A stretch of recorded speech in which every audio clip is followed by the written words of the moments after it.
Kell on saanud 2 ja alustame põhiseaduskomisjoni ja õiguskomisjoni ühise avaliku istungiga, mille ajendiks oli Eesti Ekspressis avaldatud üks selline küllaltki põnev ja haarav ajakirjanduslik käsitlus,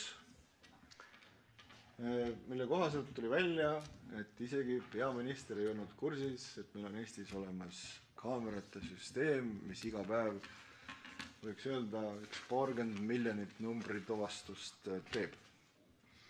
Vähemalt nii oli kirjas selles Ekspressi loos. Ja nüüd sellest ajeldutuna ma võin kohe kõigile siin viibijatele ka öelda, et selle sama teema on võtnud endale lauale ka julgeolekuasutuste järelevalvekomisjon, kes oma istungil 5. mail seda sama teemat käsitles. Politsei- ja Piirivalveameti esindaja ja siseminister käisid selgitusi andmas põhjalikult. Kuivõrd mina olen selle komisjoni liige, siis ma olen tegelikult juba mõnevõrra kursis, aga ma väga loodan, et tänane istung siis aitab meil kõigil saada, nagu öeldakse, ühele leheküljele selles teemas ja meil on siin ka siis selle kuidas öelda, küsimuse avamiseks ka terve rida külalisi. Tahame siis uurida tänasel istungil külaliste abiga. Kas PPA poolt numbrituvastuskaamerate kasutamine toimub korrektse õigusliku regulatsiooni alusel või tuleks seda regulatsiooni muuta, täiendada, täpsustada? Oleme kutsunud istungile Siseministeeriumi ja Politsei- ja Piirivalveameti esindajad, kes siis saavad selgitada, millisel õiguslikul alusel kaamerate kasutamine toimib. Muide siis eelmisel aastal saatis Justiits- ja Digiministeerium kooskõlastamisele ka korrakaitseseaduse muutmise seaduse väljatöötamiskavatsuse, milles siis ühe probleemina oli välja toodud, et korrakaitseseaduses vajaks kaamerate kasutamine paremat reguleerimist. Ja selle VTK-s toodud saavad aidata selgitada Justiits- ja Digiministeeriumi avaliku õiguse talituse esindajad on meil siin kohal. Ja selle kohta, milline peaks olema kaamerate kasutamise küsimuses andmekaitset puudutav regulatsioon, saavad selgitusi anda Justiits- ja Digiministeeriumi andmekaitsespetsialistid, samuti andmekaitse inspektsiooni esindaja. Ja andmekaitse inspektsioon, taustaks veel ka, eks on algatanud selle sama teemal ka järelevalvemenetluse, selgitamaks välja, kuidas toimub Politsei- ja Piirivalveametis poliisega seotud isikuandmete töötlemine. Samuti meil ka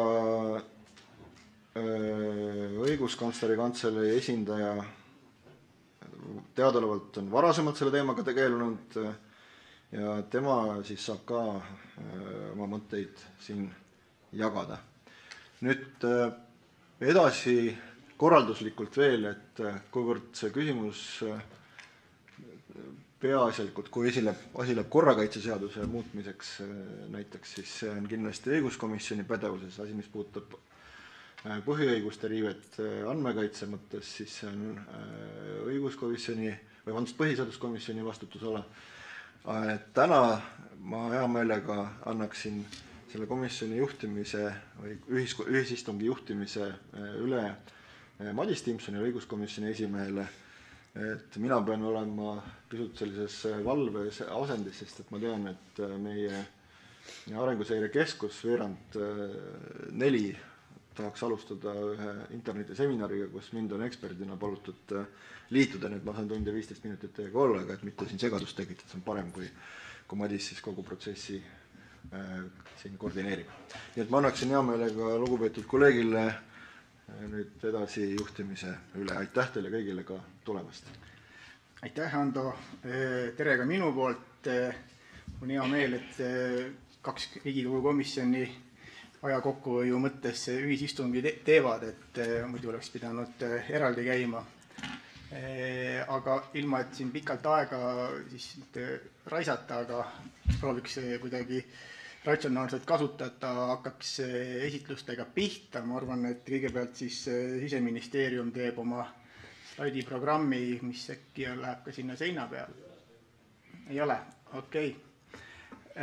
Siis anname kõigepealt teile sõna. No ma arvan, üks veerand tundi, et siis sissejuhatuseks peaks nagu piisama. Ja siis annaks Justiits-Digiministeeriumile, Illimar Pärnamägile ja siis Kristel Niitasele ja siis AKI ja siis õiguskantsleri esindaja. Ja ma arvan, et võiksime siis teha, mis ettepanek on, et kas me küsime täitsa lõpus või küsime vahepeal. Mõistlik on vahepeal vist. Et mõistlik on vist ja vahepeal küsida, et saaks niimoodi kohe vastata. Vot, aga hakkame siis pihta kuskilt. Ja Siseministeerium, palun. Tervist ja suur aitäh. Esiteks tahaks öelda, et kindlasti väga asjakohane on selle teema selline tõstatamine, selle läbiarutamine, sest et ma arvan, et see toob selguse majja väga paljudes erinevates küsimustes. Ja nagu siin juba mainitud, siis nii-öelda selline videosalvestiste kasutamise teema on juba varasemalt eelmisel aastal päevakorras olnud, kus siis Justiits- ja Siseministeerium on koos selle vastavalt koos ETK-s kajastanud ja selle probleemina käsitlenud. Kui rääkida nüüd konkreetselt numbrituvastuskaameratest, siis mina avaksin omalt poolt natukene selle õigusliku sisu, ehk siis seda, et mille alusel me näeme, et politsei siis seda kasutab ja mis ulatuses, ja siis politsei saab omalt poolt siis täiendada seda oma, et mis eesmärkidel, siin tehnilised lahendused ja siis võib-olla natuke näitlikustada seda kogu protsessi. Ma arvan, et selleks, et nii-öelda saada aru selleks, et mis on need õiguslikud alused, kuidas seda kasutatakse, on üldiselt võiks läbi vaadata 3 aspekti. Et esiteks on, et kas on politseil üldse nagu pädevus selliste ülesannete täitmisel mingeid asju koguda ja nii edasi, et mis on politsei pädevus. Teiseks, kust tuleneb siis nii-öelda see otsene õiguslik alus, et koguda selliseid andmeid. Ehk siis kas mingi seadussäte võimaldab politseil tegelikult otsesõnuga nii-öelda selliseid andmeid kasutada. Ja kolmas on siis see, et kus on seaduses ja määruses sätestatud, et politsei võib selliseid andmeid siis nii-öelda ka säilitada, ehk siis koguda ja hiljem kasutada. Alustades nüüd esimesest pihta, et siis see pädevuskoht, et see on sätestatud Politsei- ja Piirivalveameti seaduses, paragrahvis 3, ja siis lõikes 1 on see tegelikult, ja siis teistes lõigetes ja punktides on see toodud põhjaulatuslikult tegelikult lahti kirjeldatud. Politsei ülesanne on nii-öelda tagada ja kaitsta avalikku korda, süütegusid menetleda, sealhulgas teadmata kadunud isikuid otsida, ja siis see loetelu ülesannetest sealt jätkub, et see on päris pikk. Ehk siis see on nii-öelda esimene alus, mis meie välja tooksime, ütleksime, et see sätestab väga selgelt ära, mis on politsei pädevused, mille alusel ta tegutseb, mis on need ülesanded, mida ta täidab. Ja need ülesanded siis nii-öelda näitlikustavad just seda, et milliste ülesannete täitmiseks võiks politsei tegelikult ju infot koguda ja seda töödelda. Nüüd, kui küsimus on see, et kust tuleb see õigus ehk kuidas neid andmeid saadakse, siis see tuleb korrakaitseseadusest. Korrakaitseseaduse paragrahv 34, lõige 1 on siis nii-öelda see erimeetme põhiklausel, mis siis seda võimaldab teha. See siis omakorda sätestab, et Politsei- ja Piirivalveametil on õigus ohu välja selgitamiseks, tõrjumiseks või korrarikkumiseks või selle kõrvaldamiseks kasutada avalikus kohas toimuva jälgimiseks pilti, edastavat või salvestavat jälgimisseadmestikku. Sama paragrahvi lõige 2 ütleb, et sellist salvestist peab säilitama vähemalt 1 kuu, kuid kuni aasta, mitte rohkem kui aasta. Ja siis järgnevad lõiked sätestavad ära selle, et kuidas inimesi avalikust teavitatakse selliste seadmestike olemasolust. See on siis nii-öelda see säte, mis ütleb ära, et kuidas neid andmeid saadakse, see on see erimeede, mis võimaldab riigil neid koguda. See sätestab hetkel ära nii-öelda üldiselt lihtsalt avaliku ruumi kaamerad. Seal ei ole tõesti tehnilist spetsifikatsiooni, et missuguseid tehnilisi lahendusi võib kasutada. Aga ta ütleb ära, et avaliku ruumi võib jälgida, seadmeid võib kasutada sellistel eesmärkidel. Et kas selline säte peaks olema konkretiseeritum, täpsem, see on ka nii-öelda üks küsimus, mille me oleme siis ühises väljatöötamiskavatsuses Justiitsministeeriumiga püstitanud. Siis kolmas alus, et kui me küsime sellest, et mille alusel siis politsei neid andmeid säilitab, kus ta neid hoiab, kuidas see kõik käib, siis see on reguleeritud üldiselt Politsei- ja Piirivalveameti seaduses, paragrahvid 8, 9, 10 ja siis Paragrahv 8 lõike 3 alusel on kehtestatud ka politsei andmekogu põhimäärus, ehk siis lühidalt polise põhimäärus, mis siis sätestab ära kogu selle andmekogu töötamise põhimõtted, mis andmeid seal säilitatakse ja nii edasi, kus siis on toodud välja ka erinevad andmestikud, sealhulgas ennetava tegevuse andmestik, ja ennetava tegevuse andmestiku all on väga selgelt välja toodud, et saab siis ka numbrituvastuskaamera teate kohta säilitada andmeid, konkretiseeritud siis andmeid, mitte isikustatud, aga just selle numbrimärgi kohta, ja on selgelt välja töötud, et need andmed ongi ainult siis foto sõidukist, selle registreerimismärgist ja sõiduki fotografeerimise aeg ja koht.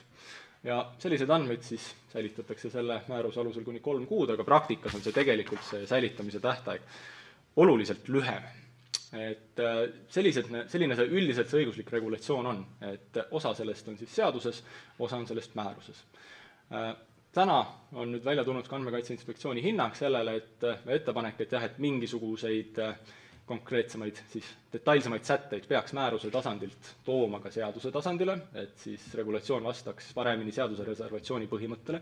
Siseministeerium sellega täiesti nõustub, et selline muudatus on tõesti vajalik ja see on ka meil esimesel võimalusel plaanis töösse võtta.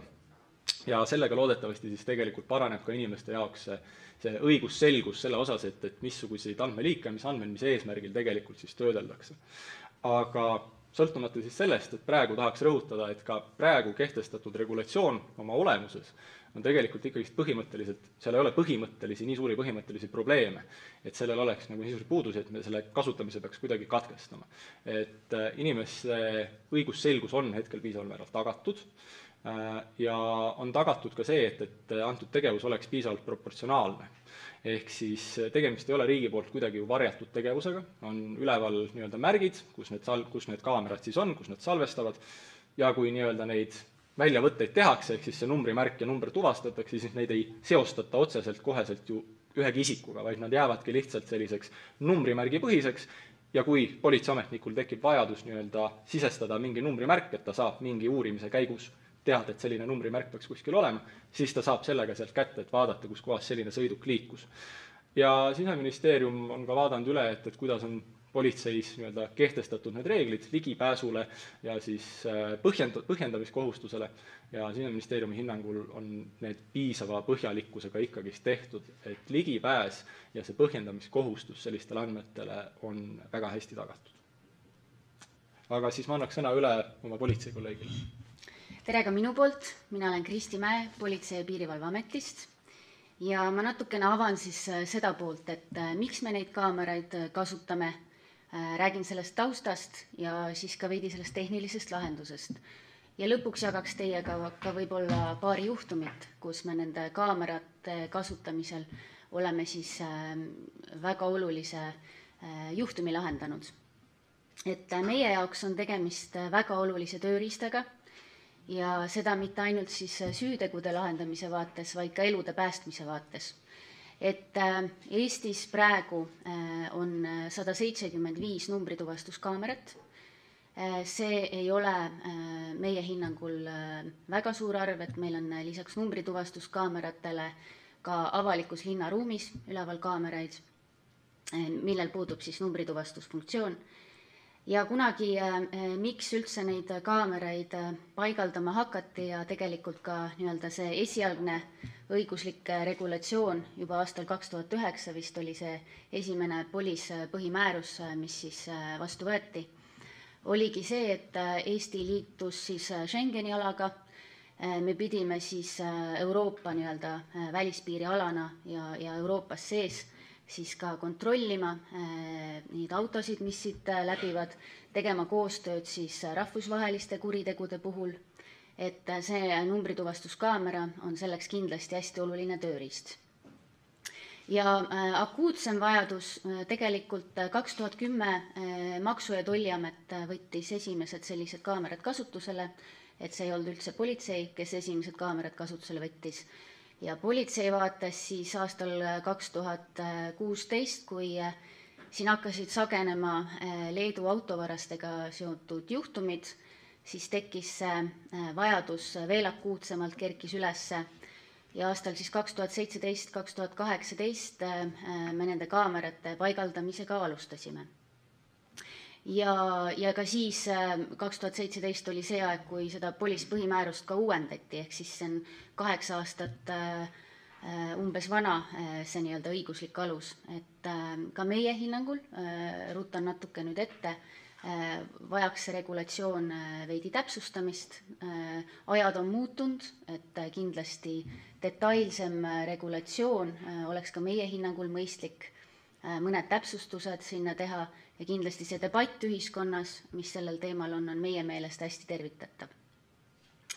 Aga siis võib-olla sellest tehnilisest lahendusest veidi, et need kaamerad, need 175 kaamerat, mis meil on paigaldatud, et need on siis suunatud sellele, et nad teevad foto siis sellest autost, mis iseenesest sealt väga midagi näha ei ole, aga fookus on sellel registreerimismärgil, et ma printisin välja ka mõned pildid, mis ma võin saata ringile, kui teil on huvi, et siis te ise veendute selles, et milline see pilt jääb sellest autost. Et meie jaoks siis selles nii-öelda on seal tuvastatav 2 asja. On see auto registreerimisnumber ja see aeg ja koht, kus see auto siis sõitis sellel ajahetkel. Ehk siis isikustatud andmeid meil sealt ei teki, et see on kindlasti üks selline garantii või proportsionaalsuse meede, et iseenesest ainult selle auto registreerimismärgiga, et sinna juurde tuleb lisapäringuid ja lisaandmeid koguda. Et sellest võib olla nii palju, et saate ise nende fotodega tutvuda. Ja siis meie hinnangul, kui vaadata teiste riikide praktikat, siis numbrituvastuskaamerad on väga laialdaselt kasutusel Euroopa Liidus. See on väga oluline tööriist ka teiste riikide politseiasutustele. Meil on ka näiteks Hollandi riigi vaates ka kohtupraktikat, kus siis on hinnatud ühiskonnas seda, kas Hollandi õiguslik regulatsioon on piisav selleks, et neid andmeid koguda ja seal tegelikult see andmemaht ja kogumine on oluliselt laialdasem, kui see on Eestis. Aga lisaks kasutab Soome, kasutab Saksamaa, kasutavad Läti, Leedu, UK, et enamus Euroopa Liidu riike tegelikult kasutavad numbrituvastuskaameraid. Nüüd üheks meetmeks, millega me veel saame väita, et tegelikult siin politsei kasutab neid õiguspäraselt ja selles veendunud ka olnud kohtud, et oleme vaadanud üle ka kohtulahendeid, kus on hinnatud siis, kas on lubatav tõend. Seda kohtupraktikat on üpris hulgaliselt nii maakohtu kui ringkonnakohtu tasemel.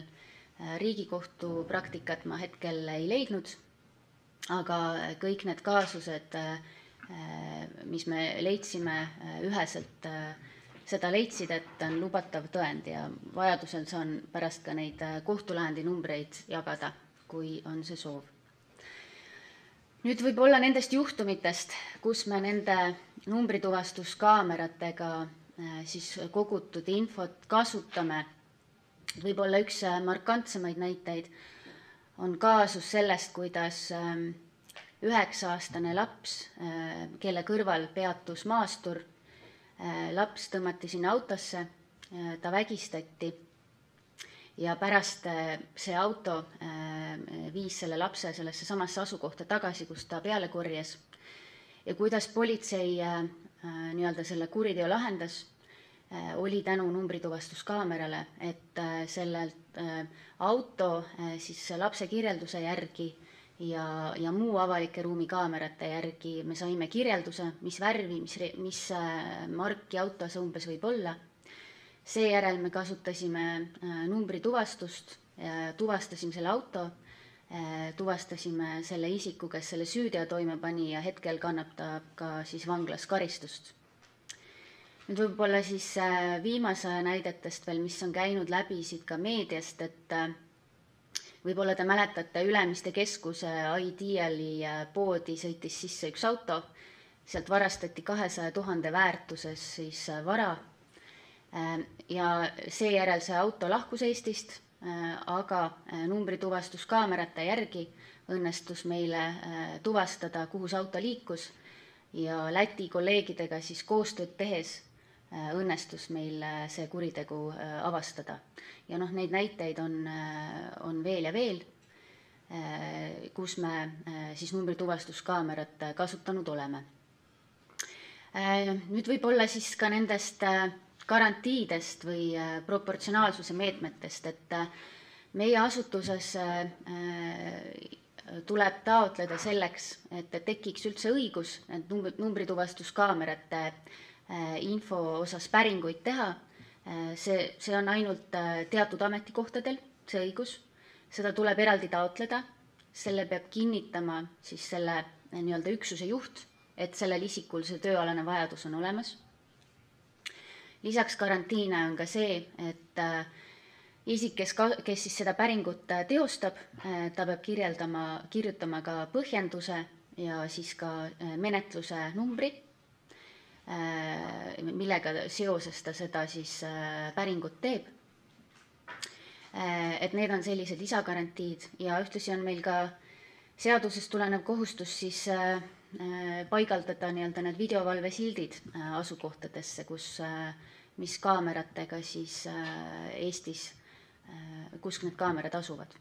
Et need oleks võib-olla siis sellised olulised infokillud teile siia, et kui küsimusi on, siis oleme valmis täiendavalt vastama.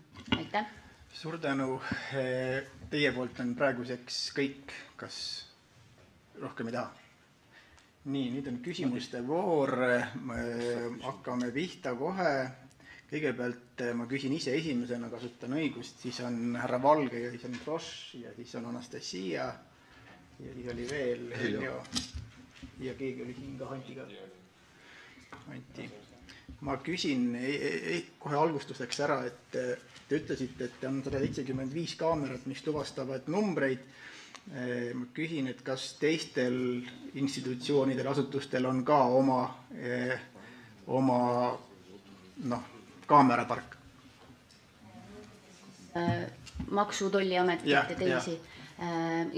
Ma usun küll, jah, et Maksu- Tolliametil peaks olema siis tollipunktides ka, aga ma tegelikult ei tahaks teiste asutuste eest rääkida. Ei, ma seda tahtsingi teada, et kas on teistel ka. Ja siis teine küsimus mul on, et siin lugesime meediast, et ükski minister ei tea, et taoline asi on olemas, et kuna ta on ministri allkirjaga, et kes see minister siis oli, kes selle allkirja sinna pani? Kohe täpsustame. Seda saab Riigi Teatajast järgi vaadata, et kes see oli. Pakun, et esimene oli Pomerants ja teine oli Anvelt. Väga võimalik. Kuidas? Okei, las ta olla. Saate seda pärast ka vaadata, aga nüüd on küsimuste kord ja esimene on härra Valge. Siin Frosch. Ja, aitäh! Tänan kõigepealt nende ilusate soravate ülevaadete eest ja jätkan siis küsimustega, et saan aru, et politsei avaliku ruumi kaameratest on pisut üle 10% see numbrituvastusfunktsioon. Ja esimene küsimus on tehniline, et kas see numbrituvastuse funktsioon on ka kergesti lisatav ülejäänud kaameratesse või tuleb seal suisa nagu seda seadet vahetada. Ja teine on mul pisut laiem küsimus, aga minu arvates pole mitte sugugi vähe oluline, et me räägime siin ainult numbrituvastusest, aga ei räägi näotuvastusest.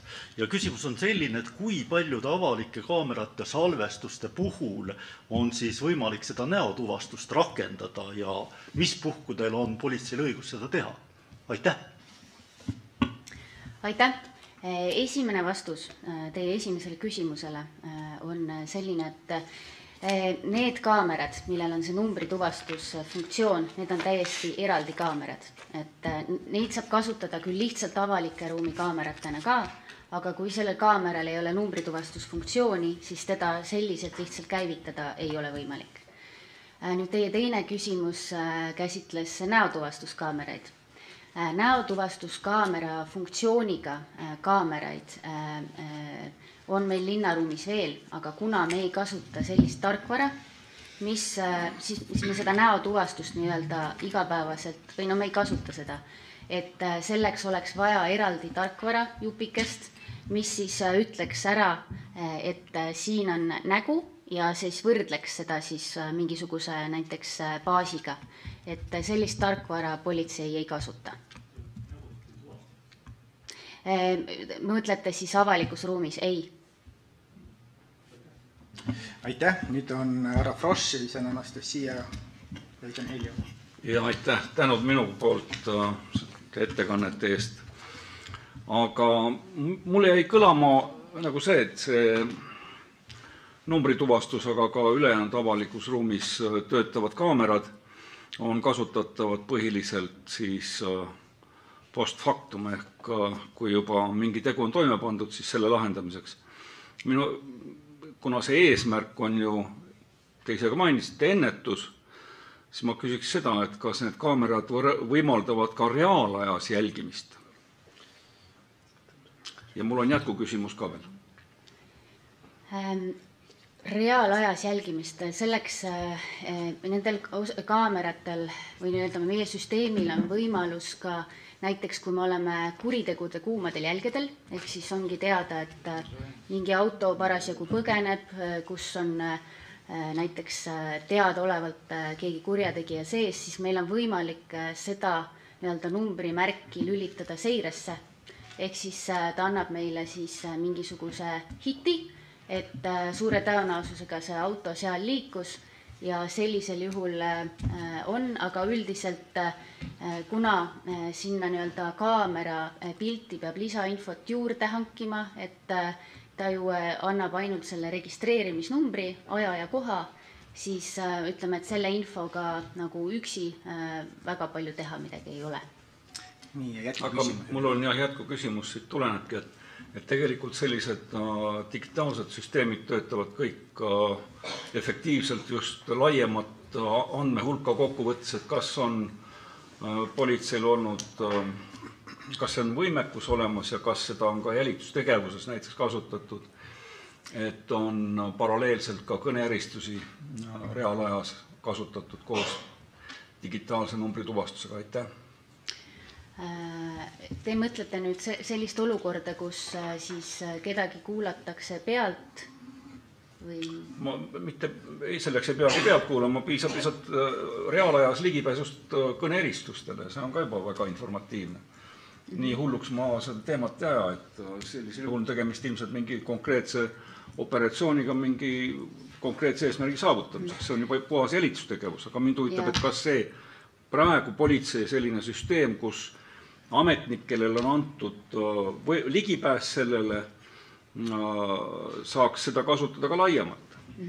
Kas seda kasutatakse laiemalt? Politsei peabki ju tõendite kogumisel kombineerima erinevaid tõendiliike ja hindamagi neid siis kogumina ja koguma siis vastavalt sellele, mis vajadus ja mis võimalused on, et suure tõenäosusega see ongi nagu politseinike töö osa, et hinnata, milliseid tõendeid kombineerides mingit konkreetset süüteofakti on võimalik tõestada ja kui on vaja kasutada näiteks erinevaid jälitusandmeid või siis kaamerapilti, siis neid ka koos saab kasutada. Ma saan aru, et see tehniline võimekus on olemas.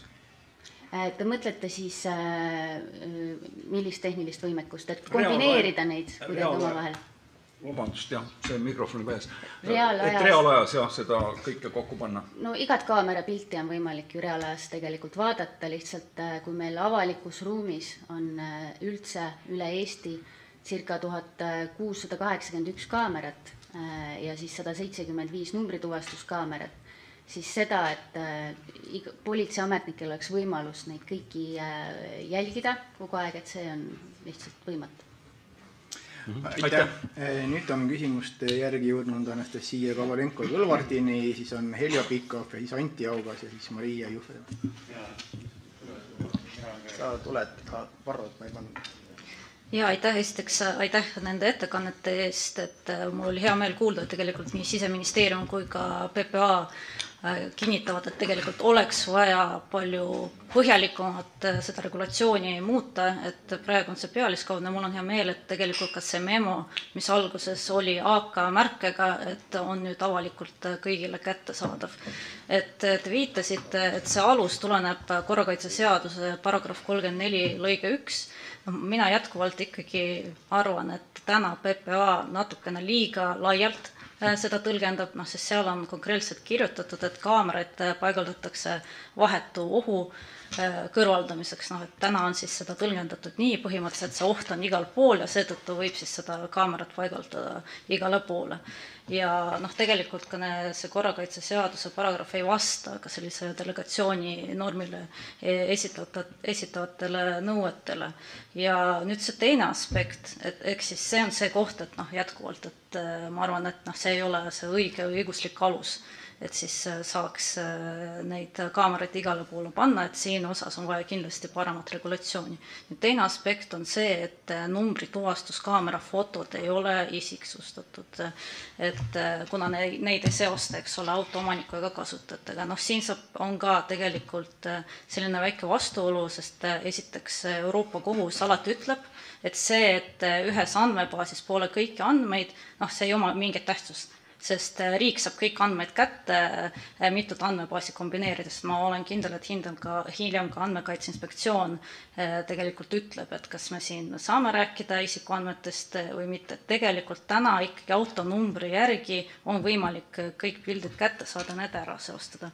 Ja siit tulenevalt ongi nagu põhimure, et täna te väga hästi selgitasite selle kohta, et mis alustel, kuidas, eks ole, nende andmetega tutvumine käib, et seal on, eks ole, nii nimetatud kindel reeglistik, et näiteks hoitakse andmeid 1 kuu kuni 3 kuud, üldiselt, ja siis tutvutakse nende andmetega ainult kindlatel alustel, siis kui on, eks ole, reaalne menetlus, aga samas, et ma ei kuulnud midagi sellest, et kuidas siis selline sõltumatu järelevalve oleks tagatud, ehk siis täna nagu kõlab niimoodi, et politsei, eks ole, ise kontrollib, ise teeb ja ise nii-öelda teostab järelevalvet. Et selles aspektis, et mida siin peaks paremini tegema, mida võiks ka seadusandja teha?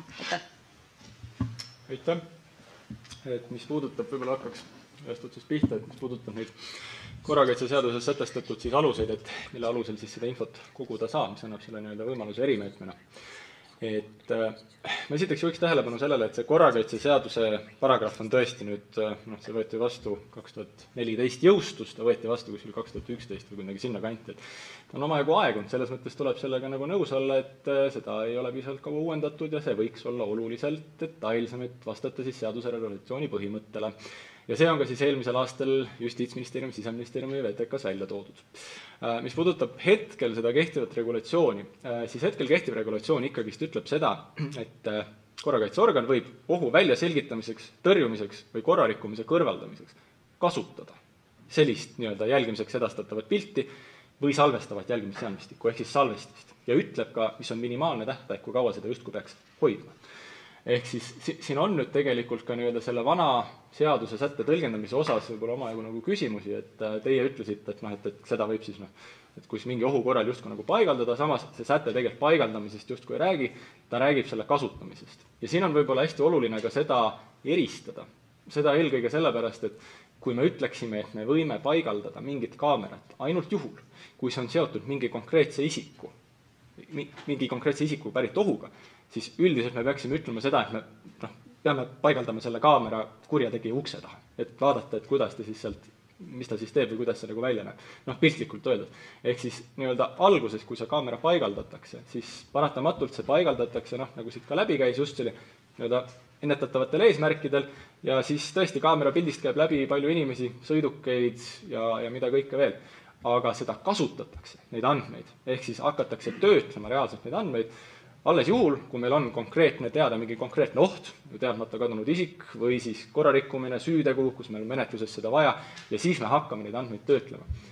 Idee poolest ma olen õiguslikult, ma olen sellega nagu nõus, et sõltumata sellest, et neid andmeid otseselt ei seota riigi poolt selle konkreetse isikuga, mis on nii-öelda üks selline kaitsebarjäär nende isikute suhtes, siis jah, igasuguste andmete töötlemine, mis võimaldab inimese teguviisi ja inimest nagu tuvastada, sealhulgas ka sõiduk ja sõiduki numbrimärk, on käsitletavad isikuandmetena.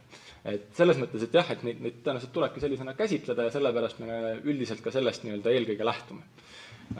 Mis puudutab sellist kontrolli, siis politsei tegelikult ju kontrollib selliste andmete kasutamist ja käitlemist regulaarselt. Selle jaoks on ju politseis tegelikult ka olemas eraldi sisekontrolli büroo, kes siis nii-öelda eraldiseisvalt tegutseb ja selle nimel seisab, ehk siis, et kõiki kehtestatud seadusi, määruseid ja ka politsei enda sisekordasid politseiametnikud järgiksid. Ja kui tekib mõni nii-öelda rikkumisoht, siis selle kohta ka tegelikult kas siis algatakse sisemiselt, distsiplinaarmenetlus, süüteomenetlus või vajadusel edastatakse ka tegelikult teave Andmekaitse Inspektsioonile. Et minule teadaolevalt on politsei näiteks 2020. aastal edastanud 3 teadet selle kohta, et on toimunud võimalik isikuandmete töötlemise rikkumine. Ja minu meelest 2 nende teate puhul ka algatati mingisugune menetlus, mille raames ka hinnati sisemiste kordade õigsuspärasust ja nii edasi. Et kas see tulevikus selline regulatsioon võiks üldisemalt parem olla, et nii-öelda suurendada kuidagi kas siis andmekaitsealalist või tsiviilkontrolli. Ma arvan, et see on kindlasti üks nii-öelda arutelu koht, kui me hakkame koos Justiitsministeeriumiga sellist regulatsiooni välja töötama, mis puudutab nii-öelda just sellist neid korrakaitsemeetmeid ja nende andmete töötamist. Kas ma võin ühe täienduse veel teha, et üks oluline meede veel, mis ma arvan on väga vajalik siin välja tuua, on see, et see kaamerate paigaldamine ei toimu tegelikult suvaliselt, et selleks peab olema ohuhinnang. Tihti kui me räägime laiemalt avaliku ruumi kaameratest, siis see vajadus võib tulla üldse siis kohalikult omavalitsuselt. Et kohalik omavalitsus ise tajub, et kuskil piirkonnas on võib-olla turvalisuse tagamiseks mõistlik see kaamera paigaldada, siis selleks, et meie serverisse liiguks see pilt, siis teostatakse ohuhinnang, et kas selles piirkonnas või selles kohas see vajadus esineb ja alles siis peaks toimuma see kaamera paigaldus. Aitäh, lähme küsimustega edasi, ma loen ette küsimust järjekorra, et teate, et olete kirjas, et Heljo Pikhof, Anti Augas, Maria Jufereva, Priit Sibul, Andre Animägi, Varro Vooglaid ja Ando Kiviberg on praegu registreerunud, nii et Heljo, palun. Aitäh, et väga head selged selgitused on olnud. Ja mida ma tahaks küsida, ma läheks võib-olla natuke kitsamaks, et kui nüüd on need kaamerad on näiteks kauplustes, bensujaamades ja nii edasi, et kas siin on ka mingi regulatsioon, kui kaua nad tohivad neid säilitada, muidu on nii, et täpselt teada, mida keegi poest ostab, kus bensu võtab ja nii edasi, et see on ka ikkagi isikuandmetega seotud mingil määral. Ja, ma võib-olla ütleks selle kohta nii palju, et tegemist on siis eraisikute poolt enda salvestusseadmetega andmete kogumisest ja töötlemisest, mis siis on üldiselt reguleeritud siis selle isikukaitse üldmäärusega, mis siis on Euroopa tasemel kehtestatud ja võib-olla selle kohta oskab isegi konkreetsemalt kommenteerida meie Andmekaitse Inspektsiooni kolleeg, kes siis oskab öelda, et kuidas siis konkreetsemalt nii-öelda eraettevõtted ja eraisikud nii-öelda neid andmeid töötlevad ja säilitavad, aga ka neile tulevad tegelikult ju sealt üldmäärusest kohustused, põhjendamiskohustused, säilitamis nii-öelda tähtajakohustused ja nii edasi. Aga tähtaega ei ole siis kindlat, et kui on 1-3 kuud teil, siis neil ei ole seda tähtaega? See tuleneb sellest isikuandmete kaitse üldmäärusest, et minu teada seal konkreetselt tähtaega ei ole, ma annaksin võimaluse järsku korra. Ehk me teeme niimoodi, et võimalusi annab ikka komisjoni koosoleku juhataja, et tuleme selle juurde siis, kui Aki räägib. Nii, Anti Augas, palun. Ja, et lihtsalt kordamaks ja konstateerimaks ka PPA esindajate poolt öeldud, et ma saan aru, et neid päringuid teeb politsei ainult põhjendatud juhtudel ja kui ametnik ka selle päringu teeb, siis ta peab kirjeldama ära selle päringu vajaduse ja need päringud ja päringu vajaduse põhjendatuse, seda hindab siis sisekontroll, et saan ma sellest õigesti aru, eks. Ja teiselt poolt, et pakub huvi, et kuidagi lihtsalt selgitades, et mis piirist alates on need päringud põhjendatud, et kui saaksid võib-olla eluliste näidete puhul võib-olla tuua ühe näite, mis puhul ei ole päringu tegemine põhjendatud, näiteks ala turvavöökontroll või siis teisel puhul, et mis puhul on see põhjendatud tänase praktika puhul. Aitäh. Aitäh küsimuse eest, et lisaks sellele, mis te ise kirjeldasite, ma toon välja selle, et igast päringust jääb maha väga põhjalik logi, mida ongi võimalik siis pärast kontrollida, kas sisekontrollil või siis muudel juhtudel või vajaduse esinemisel.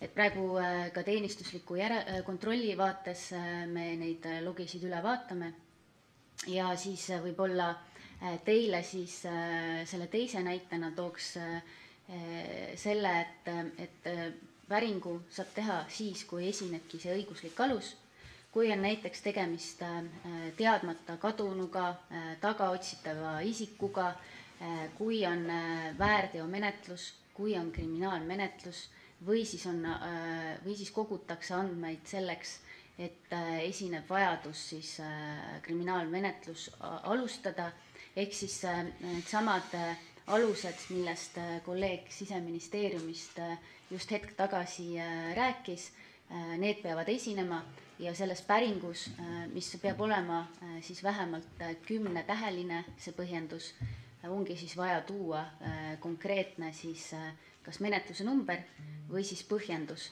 Et üldiselt on seal need numbrid olemas ja selle järgi me siis ka pärast saame kontrollida. Aitäh! Nüüd on Maria Jufereva-Skuratovski ja siis Priit Sibul. Ma tänan. Te ütlesite, et üle Eesti on 175 numbrituvastusfunktsiooniga kaamerat ja tahtsin küsida, kas teie meelest see on piisav kogus või selleks, et paremini täita oma ülesandeid, oleks vaja neid rohkem ja siis kui palju täpsemalt, kui oskate öelda. Ja teine küsimus, te mainisite, et Hollandis see praktika on laiemalt kasutatud ja olete isegi kohtu case'id, et mis täpsemalt need olid, tahaksin täpsustada, aitäh. Aitäh. Politsei jaoks meil ei ole sellist konkreetset arvu, et kaameraid peaks olema tohutult palju rohkem. Meie jaoks on oluline, et kaamerad oleksid seal, kus on olemas see nii-öelda ohuhinnang. Ehk siis me kaameraid paigaldame selle teadmisega, et kus on suuremad maanteed ja trassid, kus võivad siis liikuda potentsiaalsed isikud, kes, ma ei tea, peavadki näiteks kas Eestist lahkuma või siis muul viisil seda siis trassi peaksid läbima. Et me kindlasti mingit massjälgimist ei poolda. Nüüd Hollandi kaasus, tegemist on siis sellise juhtumiga, kus siis üks sihtasutus, täpselt nime hetkel ei mäleta, Privacy äkki mingi institution oli selle nimi ja siis tegemist oli siis juhtumiga, kus nad siis kaebasidki kohtusse nii-öelda selle, et hinnata, kas see nii-öelda regulatsioon on proportsionaalne, ehk siis meil siis ilmselt oleks siis põhiseaduspärane ja esimeses astmes vähemalt kohus leidis, et see regulatsioon on põhjendatud ja proportsionaalne, arvestades ja ta hindas siis meetmetena, et siis inimeste nii-öelda õigust nii-öelda andmekaitsele ja versus siis turvalisust, et neid proportsioone hinnati. Et kui on huvi, siis kindlasti saan selle kaasuse täpsemad asjaolud saata ja välja otsida. Aitäh! Nüüd on ka jõudnud küsimuste järg Priit Sibula kätte. Palun! Aitäh! Mul on küsimus kõigepealt selle pildigalerii kohta, mida te meile laiali jagasite, et mida nende piltidega on võimalik teha, eks, et üks on see nii-öelda automaatne väljavõte, mida te saatsite, aga kas neid pilte on võimalik kuidagi niiviisi suurendada või töödelda, et meil oleks võimalik aru saada, mitu inimest seal autos on või kogunisti see, et mis nägu või kas see, mis sugu see inimene on, et esiteks see, et üks olid need pildid, mis olid, aga kas nende piltidega on midagi võimalik täiendavalt teha või nii-öelda täpsemalt infot sealt pildilt siis tegelikkuses saada. Ja teine küsimus on selles, et kui te kirjeldasite, et politseiametnikule antakse nii-öelda see õigus nii-öelda siis selle baasiga tutvuda, et kas ma saan aru, et see on siis ühekordne või on see korraline, kui te peaksite hindama, et proportsionaalselt, kui paljudel politseiametnikel on see õigus olnud või on ja kas see nii-öelda, et kui ta sinna andmebaasi läheb, ta annab selle põhjenduse, et kas tal on tegelikult ligipääs siis kõikidele andmetele või konkreetselt sellele nii-öelda, mida ta siis sealt nii-öelda otsima läheb ja kas see on ühekordne või alaline, aitäh. Aitäh! Esimesele küsimusele vastan niimoodi, et need pildid, mis ma saatsin ringi käima, et tegelikult eile ka püüdsin zoomida ja sealt tuvastada, kas on võimalik sealt nägusid näha. Mina ei näinud või minu arvates ei olnud see eriti võimalik. Et kogu selle numbrituvastuskaamera mõte ongi see, et ta teravdab seda registreerimismärki. Et seda muud on sealt väga keeruline tuvastada, ma ei ütle, et see on täiesti võimatu, aga väga keeruline. Et mingit erilahendust seal ei ole, täpselt selline see pilt ongi, nagu ma teile näitasin. Ja teine küsimus oli, et kui paljudel inimestel või kui paljudel politseinikel on juurdepääs nendele päringutele, et see on ametikohapõhine. Ja need ametikohad on siis meil põhitööna seatud, näiteks uurijad, näiteks siis inimesed, kes mingite menetlustega, kelle põhitöö see on. Ja kui palju neid on, oleme just hiljuti ka sellele otsa vaadanud, et kui arvestada asjaolu, et PPA-s töötab peaaegu 5000 inimest, siis võimalus seal päringuid teha on veidi üle 800, kellest seda olid kasutanud 400 inimest, mis minu arvates annab ka nagu eriti tunnistus sellest, et seda kasutatakse tegelikult ainult juhul, kui sul on selline töö, kus see vajadus on akuutne ja ka siis ei kasuta väga paljud ametnikud seda. Ja see päringu tegemise võimalus on ka selline, et sinna peab olema kirjutatud siis kas see registreerimismärk ja sinna võimalik ka kitsendavaid tingimusi panna, ehk siis mingit laia otsimist sealt nagu teha ei saa. Aitäh! Nüüd on Andre Hanimägi ja siis Varro Vooglaid ja Ando Kiviberg. Aitäh! No muidugi Priidu küsimuse jätkuks, et CSI Miami suudaks su prillide sellest peegeldusest inimese välja kookida sealt. Kahju, et meie ei suuda veel. Kaameraid kindlasti toetan, aga küsimus sellest, et kui palju neid päringuid siis kokku meil kuus või aastas tehakse ja kui palju võiks protsentuaalselt öelda, et need päringud olid kõrvaliste isikutega siis seotud, kes ei olnud, kelle osas midagi siis ei toimu edasi, ei menetlust, ei mitte midagi kahtlustust. Ja kas teie või AKI või mõni ministeerium on leidnud ka seda, et juhul kui toimub selline riive, kus tõepoolest ühtegi etteheidet inimesel ei ole, et siis ta saab sellest ka kuidagi teada. Meil on näiteks, ma ei tea, kui pealt kuulatakse kedagi kõrvalist isikut, siis sa saad seal mõne aja pärast kirja, et lugupeetud see ja see, teid kuulati pealt seoses sellega. Või näiteks andmebaasides ka, ma ei tea, kinnisvararaamat või mis iganes muud, sa näed, et riik on teinud sinu osas mingisuguse päringu. Et kas ka seda on mingil moel mõeldud või kas see on juriidiliselt vajalik? Aitäh! Esimene küsimus oli seoses päringute arvuga. Ja palju võiks olla neid, kes satuvad sinna mitte vajalik.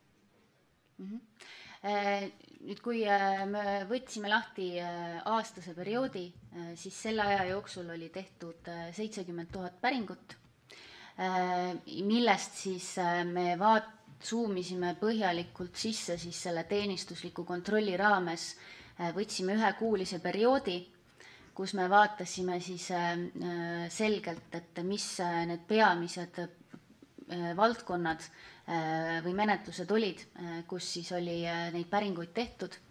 Et kui võtsime märtsikuu, siis märtsikuus, kus oli 4100 päringut, siis sellest circa 3000 olid seotud raskete peitkuritegude uurimisega.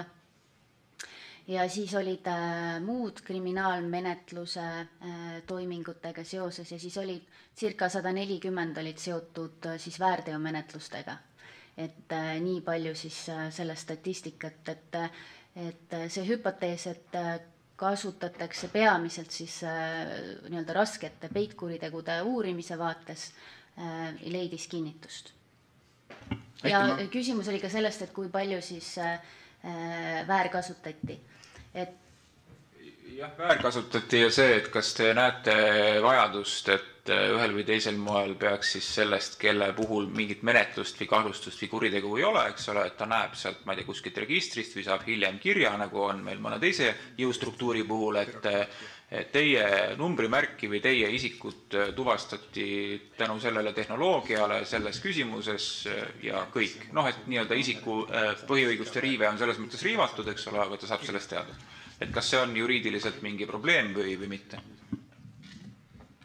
Et me vaatasime, meil on sellised sisekontrollilised meetmed ka, mis siis hindavad, kas see päring, kas ametniku tehtud päring oli asjakohane või mitte.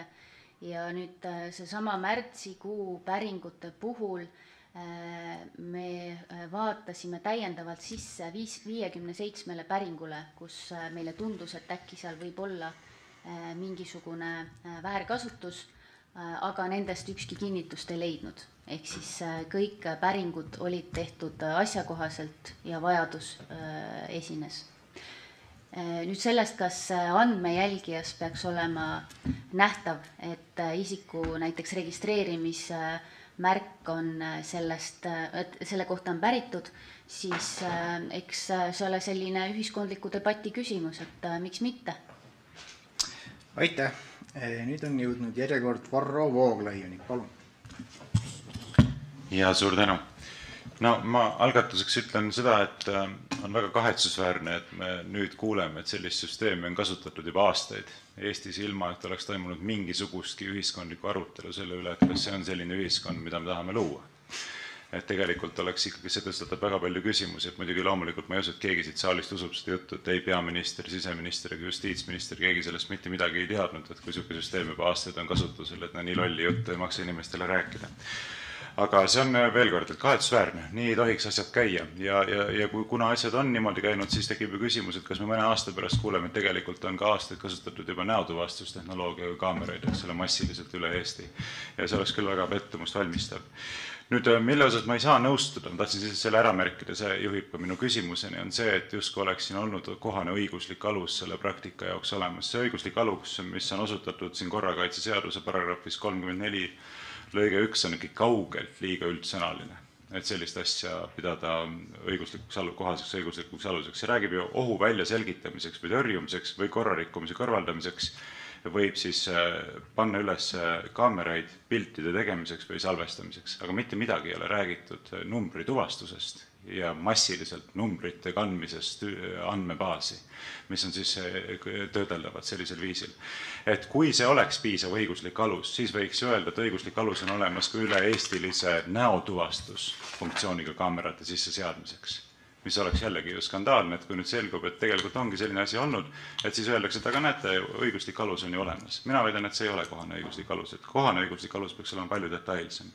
Ja siit ma jõuangi nüüd oma küsimuseni, et kui teilt on siin nüüd korduvalt küsitud selle kohta, et kas politsei on kasutanud ka näotuvastussüsteemiga kaameraid Eestis, siis need vastused on olnud ühelt poolt sellised eitavad, aga natuke niisuguse ebaleva sõnastusega, mis on minust tekitanud nagu soovi küsida teie käest täpsustavalt, et kas te saate kinnitada, et tänase päeva seisuga Politsei- ja Piirivalveamet ei ole kasutanud kordagi Eestis mitte mingisuguseski olukorras näotuvastusfunktsiooniga kaameraid, kogudes vastavalt siis isikute kohta isikuandmeid. Aitäh. Ma saad ise? Jah, alustan siis võib-olla sellest esimesest poolest, et mis puudutab seda seaduslikku alust, et ma üldjoontes sellega nõustun, et see tegelikult peakski olema mõnevõrra detailsem ja seda on ka siis varasemalt välja toodud. Ja ma arvan, et see tegelikult tõenäoliselt peakski tulevikus tegelikult see kogu see salvestamise, ütleme üldiselt mitte ainult videosalvestamise, vaid ka võib-olla teiste salvestusseadmete avaliku kasutamise regulatsioon peaks olema oluliselt detailsem ja seda on ka siis eelmine aasta siis 2 ministeeriumi ühises VTK-s käsitletud ja välja toodud lisaks nii-öelda siis statsionaarsetele kaameratele, aga on nüüd võimalik kasutada ka droonide otsas tegelikult kaameraid ja ka sinna on võimalik paigaldada väga kõrge resolutsiooniga nii-öelda droonidele selliseid kaameraid, mis väga kõrgelt võtavad väga nagu detailse pildi üles. Et see kõik tegelikult vajakski riigi poolt läbimõtlemist ja siis reguleerimist, et selles osas saab üldiselt nagu nõustuda. Et mis nüüd nagu puudutab seda, et kas see riive hetkel või see nagu puudus on hetkel nii põhimõtteliselt suur, et see on ka selline nii-öelda arutelu koht ja küsimus, et hetkel on ju nii-öelda selle numbrituvastuskaamera puhul tegemist üldjoontes, võiks öelda sellise spetsiifilise tehnilise funktsiooniga, mille puhul siis, kuna nii-öelda see kaamera, avaliku ruumi kaamera jälgib, seda salvestab, siis ainus asi, mida see numbrituvastuskaamera teeb, on fokusseerib sellele, on õpetatud fokusseerima sellele valgele nii-öelda ristkülikule, et ta võtab sealt selle numbri ja juhul, kui mingisuguse menetluse käigus on siis politseiametnikul vaja nagu aru saada, et ta saab näiteks vihje, et selline sõiduk sõitis mööda, siis selle asemel, et nii-öelda scrollida või vändata läbi tundide viisi erinevaid salvestisi kaameratest, mida tõenäoliselt ka tehakse, sest et kõik kaamerad ei ole numbrituvastusega, et siis ta võimaldab võib-olla kiiremini üles leida selle nii-öelda videolõigu koha, et jah, et näete, et sealt nagu selline asi sõitis. Aga üldiselt jah, et saab nagu nõustuda sellega, et see regulatsioon peaks kindlasti olema oluliselt detailsem. Aga Vooglaiu see teine küsimus. Jah, sellele vastaks mina. Aitäh, väga hea küsimus. Kõigepealt ma tooks välja selle, et võib-olla üritaks luua teile reaalsemat pilti, mida see näotuvastus võib-olla filmides nähtuna, et seal ta on tavaliselt selline, et on näod, tuleb juurde sildikene, kus on su nimi, isikukood, võib-olla mingid andmed, et sellist asja Eestis ei ole kunagi olnud. Et politsei ei ole öelnud, et me ei ole kunagi näotuvastust kasutanud, vaid me oleme selgelt välja öelnud, et me katsetasime seda eesistumise ajal ja siis töötas see selliselt, et meil on kaamerad, mis on näotuvastusfunktsiooni võimaldavad. Ja siis on selline tarkvara, mis seob siis selle näo mingisuguse listi vastu ja selles listis eesistumise ajal, kui me seda kasutasime või katsetasime, kui meil oli paigaldatud 10 kaamerat, siis oli tagaotsitavate ja teadmata kadunud isikute nii-öelda nimekiri, kelle vastu siis neid nägusid otsiti. Seal oli paarsada inimest ja seal ühtegi sellist tabamust ei saadud, sest see tehnoloogia tol ajal ei olnud väga hästi arenenud veel.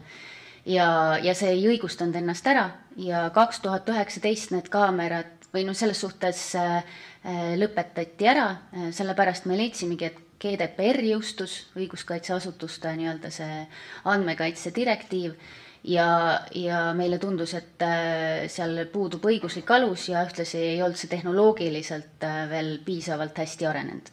Nüüd ühe korra on seda nii-öelda tarkvara veel käivitatud ja see oli siis Zelenski visiidi ajal, kui ta oli siis mitte avalikus ruumis, vaid selle hotelli lüüsis, kus siis tehti turvakontrolli isikutele.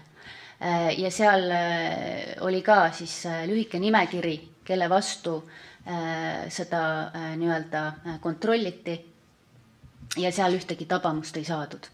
Et see on see nii-öelda info näotuvastuskaamerate osas. Varral on väikene täpsustav küsimus, väga lühike palun.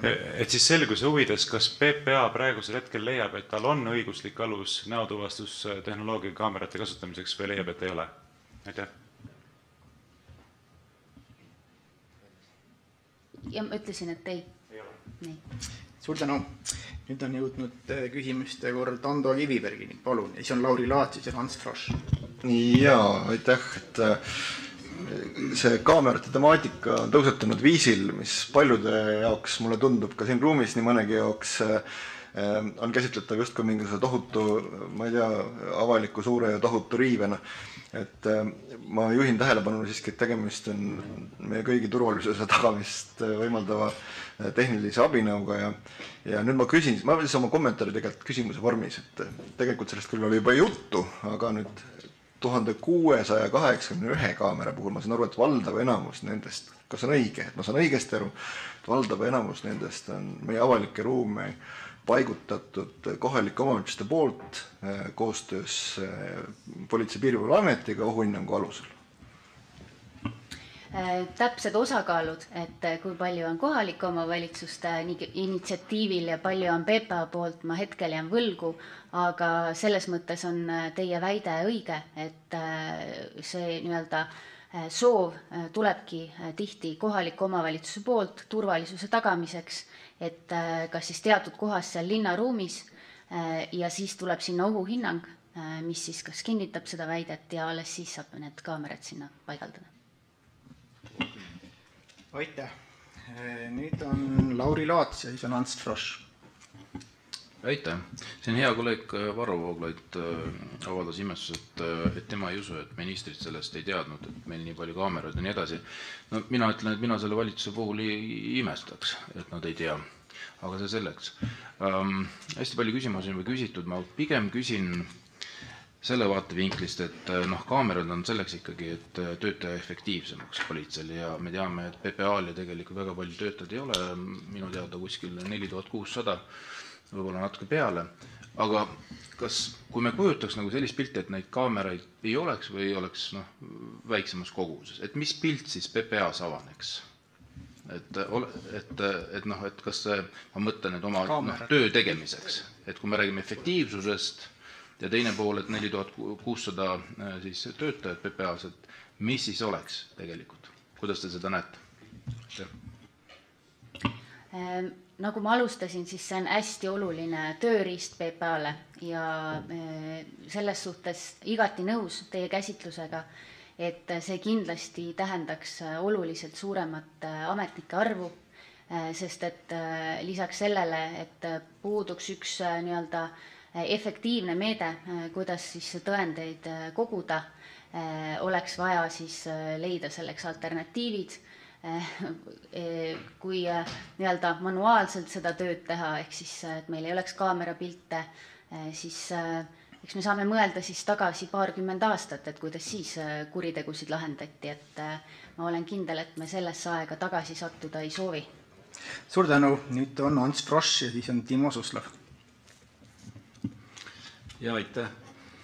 Ma oleksin pöördunud nüüd tagasi lugupeetud politseiameti esindaja kommentaari juurde, kus ta kinnitas, et nendest kaameratest suur hulk on paigaldatud just kohaliku omavalitsuse või kohalike omavalitsuste soovil. Sellest lähtuvalt nüüd huvitaks mind, et kas need 175 kaamerat, mis põhiliselt siis on üle Eesti erineva tähtsusastmega Eesti maanteedel, on siis paigaldatud kohaliku omavalitsuse initsiatiivil, politsei initsiatiivil või hoopis mingi kolmanda osapoole initsiatiivil, sest need maanteekaamerad Euroopas on nad tavaliselt täiesti avalikud, nad on teada, millegipärast meil sellist andmebaasi isegi ei ole ja sellist kaardirakendustki ei ole, kus võiks nagu maanteekaamerad olla märgitud. Et minu küsimus oleks, et kas politsei võiks pidada tegelikult üldpreventiivseks ja kuritegevust vähendavaks meetmeks seda, kui nende kaamerate asukohad on avalikult teada. Ma pean silmas just seda 175, aitäh. Aitäh, mina arvan, et palju parem meede oleks, kui need 1681 avaliku ruumi nii-öelda linnakaamerat oleksid kuskil tähistatud, et see kindlasti võiks olla väga hea preventiivne meede. Suur tänu, ma kommenteerin, et kui omavalitsused panevad, siis me peame panema ikkagi sildid ju ka, et on kaamerad, et nad on tähistatud selles mõttes. Ja nüüd on 3 viimast küsimust, tund on läinud ja Timo Suslov, Kalle Laanet ja Madis Timson. Palun, Timo. Ja aitäh. Ma tahtsin tegelikult esmajoones politseid kiita, sest et ma ei saagi seda teistmoodi teha, et ise seda ametit pidades ma saan täiesti aru, miks seda tehakse. Ja omal ajal, kui see tegelikult ka hakkas, siis ma arvan, et minu kolleegi vastuseks on see, et politsei oleks siis pilditu. Et kui sa küsid, mis pilti, siis sealt näeks. Ja kui sa küsid seda, et ministrid ei teadnud, et siis tuletan meelde, et Keskerakonna minister oli endine politseinik, et siis ta oli, nii et täna veel ametis ja küll ta siis ka teadis. Ehk et tegelikult ma arvan, et see on vajalik kuritegude lahendamiseks. Me iga päev sõidame kaubanduskeskustesse sisse, kus täna on juba numbrituvastusega parkimiskellad, et ei pea isegi parkimiskella selleks nagu panema. Kas mingid nõudeid, tingimusi tuleks üle vaadata? Ma arvan, et tuleks küll, jah, et see on varasemalt tehtud ja ilmselt on ka sellised tänane elu nagu muutunud, aga ma arvan, et täna ilma selleta, kus kuriteod lähevad võib-olla aina varjatumaks ja on raske kuidagi seda nagu tõestada, siis erinevaid tööriistu ära võttes, ma arvan, et läheks keeruliseks. Aitäh! Suur tänu. Kalle Laanet, palun. Aitäh, et ma läheks ka korraks ajalukku. Et esimesed kaamerad pandi Eestis üles aasta oli 1996, üks linn oli Haapsalu ja teine oli Kuressaare. Miks ma seda nii täpselt tean, sest ma ise olin see, kes seda ülespanemist korraldas tollel hetkel. Ja loomulikult selle ümber oli ka tollel ajahetkel päris palju vaidlusi, kas üldse on lubatud avalikus ruumis videokaamerat üles panekud ja jõuti ikkagi lõpuks järeldusele, et tegelikult on see lubatud, kuna tegemist on avaliku kohaga. Ja üks selline näide oli ikkagi, mida välja toodi kohe, oli see, et kui ikkagi sa lähed naabrinaisega jalutama õhtusel ajal kusagile Kuressaare või Haapsalu kesklinna ja kui sa kogemata tahad temaga ka musu teha, vaata, sellest saadakse teada, mis siis saab. Et sellised teemad olid tollel ajahetkel arutlusele, aga mis puudutab tänast päeva, siis ma olen absoluutselt seda meelt, et kindlasti on vaja õigusruumi täpsustada ja ma arvan, et siin laua ümber vajalt, et kellelgi seda vastuseisu sellist on, pigem on see õigusselguse küsimus, aga küsimus on siis see, et VTK tehti valmis, aga kui kaugel me oleme jõudnud siis sisuliselt selle väljasaatmisega ja järgmised sammud, millal peaksid toimuma, sest õiguskantsler on viidanud täpselt samale asjale, et meil peaks õigusruum olema paigas, mitte see, et me arutame siin, et kas, küsimus on see, et millal. Aitäh. Seda vastab kohe Justiitsministeerium, kui kaugelt on, nad nagu kohe nüüd sõna, et ma tõmban siis selle ploki praegu kokku, et tund on läinud, soojendus on tehtud, pool naljaga öeldes, et väga huvitav on olnud. Ma küsin ise viimase küsimuse, et tundub, et on juba aeg liikuda edasi, et praegu on hästi palju tähelepanu, hästi palju, aga on tähelepanu juhitusel andmete kustutamisele ja et pole see hästi korrektselt või liiga hästi reguleeritud. Ja kuidas see siis nagu päriselus toimub, et need andmed ei jääks, inimeste andmed ei jääks registrisse liiga kauaks? Aitäh. Te mõtlete siis neid 3-kuulise säilitustähtaega numbrituvastuskaamera? Ja. Ja et sellele, kuidas see tehniliselt üles ehitatud on? Jah. Tehniliselt hetkel jään vastuse võlgu, et kuidas see süsteemis täpselt töötab, aga tegelikult vaatamata asjaolule, et politseil on õigus 3 kuud neid andmeid säilitada, siis tegelikult reaalsuses, kuna andmemahud on suured, siis need juba 1 või 1,5 kuu möödudes kustutatakse. Okei, suur tänu, seda ma tahtsingi teada, et on nagu olnud kriitikat, et liiga kauaks on sinna jäänud ja ei ole korrektselt ja nii edasi.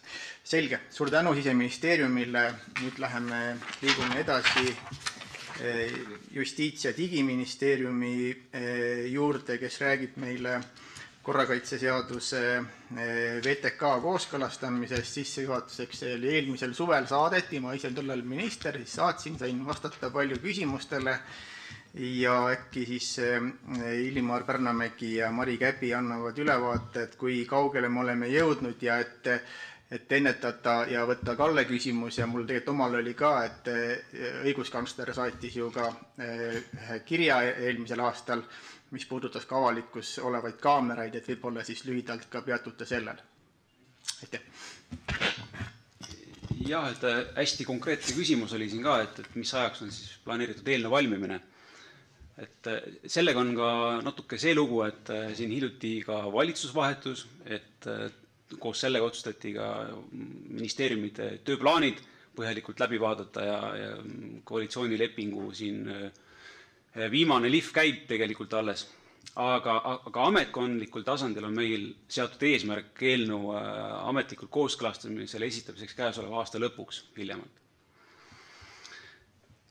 Jah, aga võib-olla lihtsalt ka, kuna siin arutelu on selline natuke laiem, et siis seadusloome mõttes natuke nagu tausta, et tõesti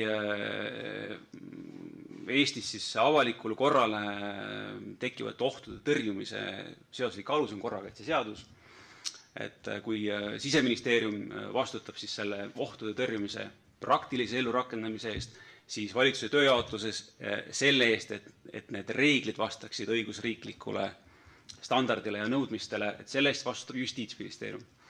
Ja praegu ka vastavalt sellele siis tõesti oli hiljaaegu väljatöötamiskavatsus, et möödunud aastal korrakaitseseaduse jõustumisest sai 10 aastat, et selleks ajaks tegelikult oli kogunenud päris palju praktilisi probleeme selle seadusega seoses.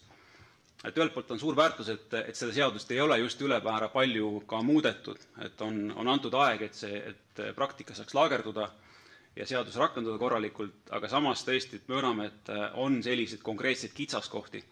Ja seda väljatöötamiskavatsust tehes sai võetud see suund, et tegeleme tõesti kõige pakilisemate probleemidega, mis praktikas on tõusetunud. Ja valime sealtki välja kõige sellised teravamad küsimused ja tulemuseks sai 17 probleemi, et seda on ka päris palju.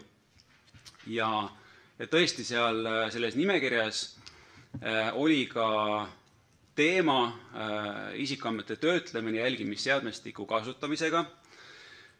Et kui seda väljatöötamiskavatsust lähemalt lugeda, et siis sealt tegelikult on näha, et tegeletakse siiski üsna kitsastes lõikudes selle probleemiga, et korrastada õiguslikud alused siis politseiametnike siis vormikaamerate kasutamiseks. Samamoodi on põhjustanud siin arutelu, et võiks olla põhjalikumad need alused. Ja teine probleem ongi siis mehitamata õhusõidukid, et droonid, et need vajavad selgeid õiguslikke aluseid. Et seda sellist nagu laiemat andmetöötlemise seadusliku aluste korrastamise nagu probleemi ja plaani otseselt selles väljatöötamiskavatsuses kirjas ei ole. Aga nüüd küsimus, et kas meil on nagu mõistmine, et seda oleks vaja teha? Jah, et see mõistmine on väga selgelt olemas, et ka õiguskantsleri märgukiri meile tõi selle ilusti kenasti esile, et siin ei ole nagu midagi nagu vastu vaielda, et nüüd kas selle nagu praeguse, ütleme siis, teravdatud tähelepanu all olemine, see, ütleme, nende numbrituvastuskaamerate teravdatud tähelepanu olemine põhjustaks kuidagi selle laiema regulatsiooni ülevaatamise, et võib-olla küll, jah. Et seda me siis saame seda väljatöötamiskavatsuse fookust ka vajadusel nagu muuta. Aga võib-olla lihtsalt veel nagu tausta mõttes, et see on nagu minust nagu oluline, et meil on kõigest üks paragrahv, on see 34 korrakaitseseadus, mida on viidatud, et see on tõesti, see on väga, väga napp. Ja miks see nii on, et kui me nagu, et seda mõista võiks korraks tegelikult ikkagi natuke nagu ajas tagasi minna, et korrakaitseseadust alustati selle väljatöötamisega 90ndate keskpaigas tegelikult. Ja ütleme, selles kontekstis näiteks see oli aeg, kui Euroopa Liit võttis vastu esimese andmekaitse direktiivi. Et see oli nagu maailmas selline innovatsioon seadusloomes, et see oli uus asi. Andmekaitse kui selline oli tundmatu. Ja mõnes mõttes korrakaitseseaduse väljatöötamise ajatelg oli väga pikk. Ja kui ta 2011 vastu võeti, tõenäoliselt andmekaitse osa oli juba siis puudulik. Aga toona oli see seadus vaja vastu võtta ja kui me täna nagu läheme seda andmetöötlemise aluseid korrastama, et et kas me pigem räägime sellest, et tuleks seda 34 kuidagi nagu täiendada, et siis ma arvan, et me pigem räägime siin puudolevast peatükist. Sest et elu on nii palju edasi läinud, ohud on muutunud, koos sellega on muutunud tehnoloogia, millega nende ohtude vastu võidelda, ja nii edasi ja nii edasi, et see on võib-olla see niisugune nagu laiem vastus sellele probleemi püstitusele siin täna. Aitäh! Nii, suur tänu. Ühesõnaga seaduseelnõu valmimiskuupäeva sa ei oska öelda. Aasta lõpp, aga seda veel ei tea. Selge. Kõigepealt Ando Viibril oli kommentaar. Ootama. Okei. Siis on Varro Vooglaid küsimus ja Andre Hanimägi. Varro, palun. Varro esimene, siis on Andre. Jaa, mul on tegelikult otsapidi sama küsimus Justiitsministeeriumile, et ma tegelikult oleksin hea meelega küsinud ka jätkuküsimuse, aga enne ma ei tahtnud rohkem omale sõna nõuda. Et mina ei saa sellest aru, kuidas me asume seisukohale, et numbri tuvastuskaamerate võrgustiku ülesseadmiseks ja kasutamiseks on olemas õiguslik alus, aga näotuvastuskaamerate võrgustiku ülesseadmiseks ja kasutamiseks ei ole õiguslikku alus, sellepärast et õiguslik alus on ju täpselt nii üldine, nagu ta on, ta ei räägi midagi ei numbrituvastuskaamerate võrgustikust ega näotuvastuskaamerate võrgustikust. Nii et mulle tundub, et kui öelda, et üheks on olemas õiguslik alus, siis peab ütlema, et on ka teiseks, või kui öelda, et teiseks ei ole, siis ma ei saa aru, kuidas saab öelda, et on ka esimeseks. Et ma paluksin sellele teie kommentaari, et kuidas Justiitsministeeriumi seisukoht on, et kõik ütlete siin praegu, et kõik on nõus, et seda regulatsiooni tuleb täpsustada, aga kas see pole mitte lihtsalt pehmem viis öelda, et tegelikult praeguses olemasolevas regulatsioonis seda õiguslikku alust ju ikkagi ei olegi. Nii, seda esiteks. Ja nüüd teine mul on spetsiifiline küsimus, ma tahtsin küsida teilt kui Justiitsministeeriumi esindajatelt, kes te peaksite seda täpsemalt teadma. Isiku andmete kaitse seadus näeb ette paragrahvis 24 andmesubjekti õigust saada teavet ja enda kohta käivaid isikuandmeid. Et kas ma saan sellest tulenevalt aru, et kuna need numbrituvastuskaameratega kogutud andmed ei ole kogutud ei kriminaalmenetluse raames ega väärteomenetluse raames, millisel puhul, saab PPA keelduda vastava informatsiooni väljastamisest isiku andmesubjektile, siis põhimõtteliselt kõik inimesed Eestis omavad õigust pöörduda PPA poole palvega palun väljastada kõik minu sõidukis tehtud pildid, mis teil on. Aitäh! Jah, et see esimene küsimus, et nüüd numbrituvastuskaamerate kasutamine, näotuvastuskaamerate kasutamine on aset leidnud Siseministeeriumi vastutusalas. See on Siseministeeriumi vastutusalas olev kaasus, juhtum. Et selles mõttes meil on ikkagi see, ministeriaalne vastutusjaotus see, et iga minister tal on õigus ise otsustada oma valdkonnas, et kas tal on selleks seaduslik alus olemas või mitte. Et seetõttu ei sooviks seda Justiitsministeeriumi vaatest kuidagi hindama hakata. Aga iseenesest on muidugi loogiline see, et sellised, sekkuvad volitused oleksid ühetaoliselt seaduses sätestatud, et see tuleneb olulisuse nõudest tegelikult, et kõik, mis on põhiõiguste piiramise seisukohast oluline ja igasuguse kaamera kasutamine on inimeste vabaduse seisukohast, vabaduse piiramise seisukohast oluline küsimus. Et nad tuleksid nagu seaduses selliselt kirja panna, et oleks võimalik üheselt aru saada, et millal siis tohib kasutada seda numbrituvastust ja näotuvastust, et selles mõttes on loogiline. Aga see isikuandmete kaitse temaatika, et võib-olla Kristel, äkki sa saad seda vastata ise? Ja aitäh, ma vastan selle ise. Viidatud isikuandmete kaitse seaduses päriselt tõesti paragrahv 24 lubab andmesubjekti õigusi piirata, sealhulgas teavet saada, kui see vastab ühele lõikest 2 juhtudest, et seda teavet ei ole võimalik anda välja, siis sel hetkel andmesubjektile seda teavet välja ei anta. See ei tähenda, et see piirang on aegadest lõpuni, et kui see piirangu alus ära langeb, siis tuleb ka andmesubjektile see teave välja anda ja seda on ka Euroopa Kohus oma lahendustes öelnud. Ehk siis piirata saab, kui on alus, kui alus ära langeb, siis tuleb teave välja anda. Ja Varro Kiire täpsustus.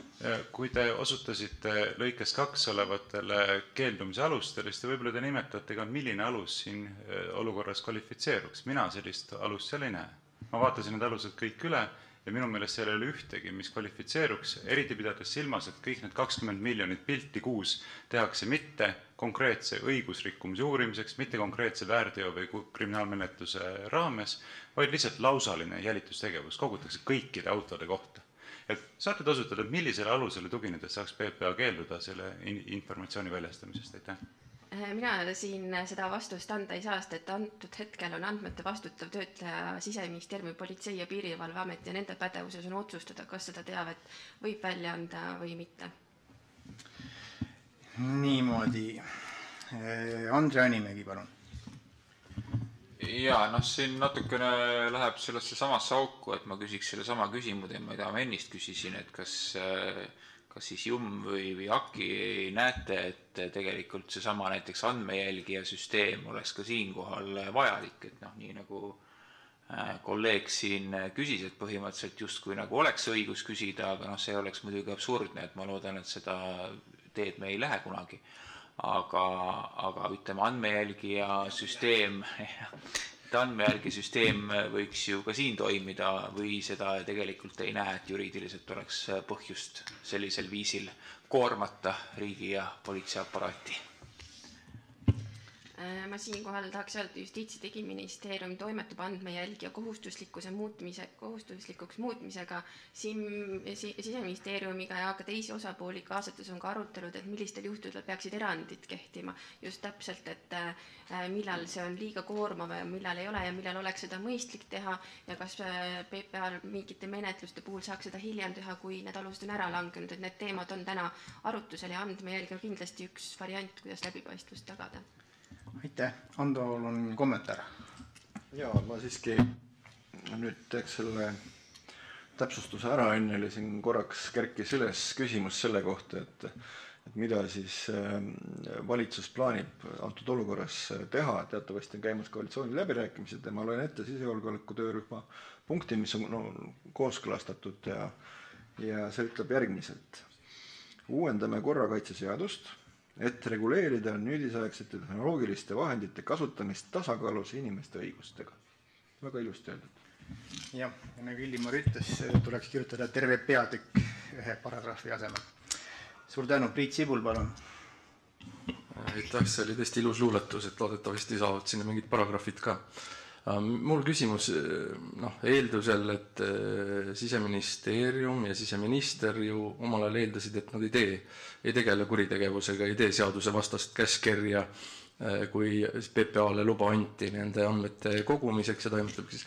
Aga mul on ikkagi küsimus teile, et kas teie arvates te, kes te õigust loote ja mingil põhjusel uut VTK-d töötate välja, ütlete, et nii palju on elu muutunud, et kas teie hinnangul oli siis tegelikult ikkagi alus siseministril taolise käskkirja tegemiseks ja taolise andmekogu moodustamiseks olemas ja siis kui see teie hinnangul oli nii, siis küsimus on seesama, mis Varrol oli, et miks siis näotuvastuskaameraid selle sama alusel täna justkui kasutada ei tohi, mida PPA ütleb, et neil seda õigust ei ole, et äkki neil ikkagi on see õigus siis teie hinnangul.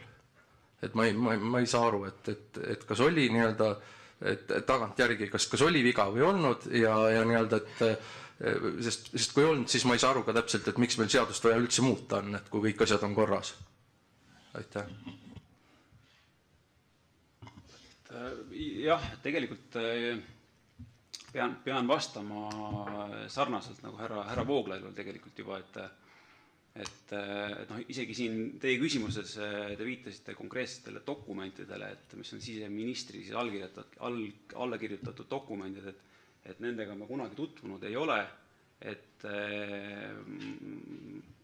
me hetkel lihtsalt eeldame, et need on kooskõlas korrakaitseseaduse paragrahvi 34 antud. Aga täpse hinnangu selle kohta ikkagi ja vastutuse saab võtta Siseministeerium. Priidul on täpsustav lühike küsimus. Ma olen hämmeldunud, et need silotornid Siseministeeriumi ja Justiitsministeeriumi vahel nii kõrged on, et ma olen aru saanud, et neid on aastate jooksul püüdnud kärpida. Uus VTK on koos ja nüüd te saate üheselt aru, mida te teete, nii Siseministeerium kui Justiitsministeerium. on nii, et praegult see uus VTK, mis aasta lõpuks peaks kooskõlastatud olema, on nagu koos tehtud, toimetatud valitsus läbi käinud ja nüüd see arusaam on sarnane nii Justiitsministeeriumis kui Siseministeeriumis.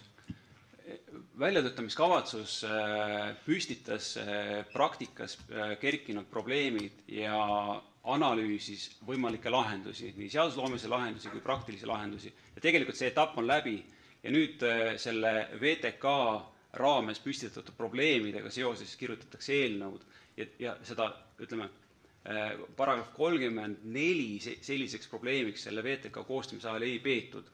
Et nüüd on nagu tulnud uusi asjaolusid, et ilmselt tuleb seda nagu laiendada seadusloomelist algatust.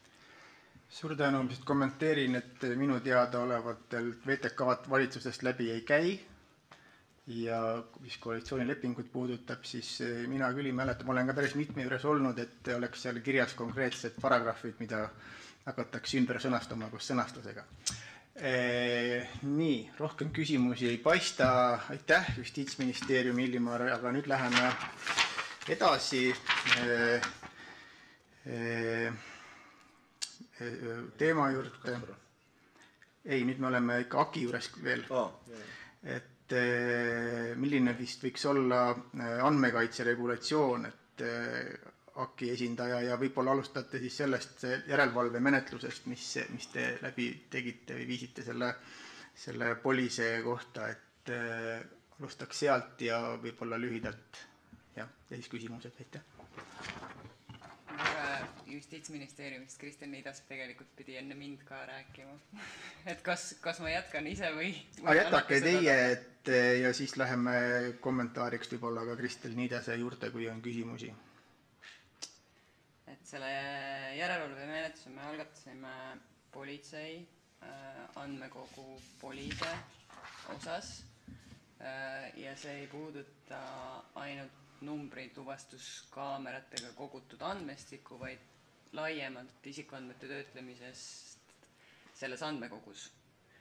Et me esitasime politseile päris mitmeid küsimusi, mis just isikuandmete töötlemise osas.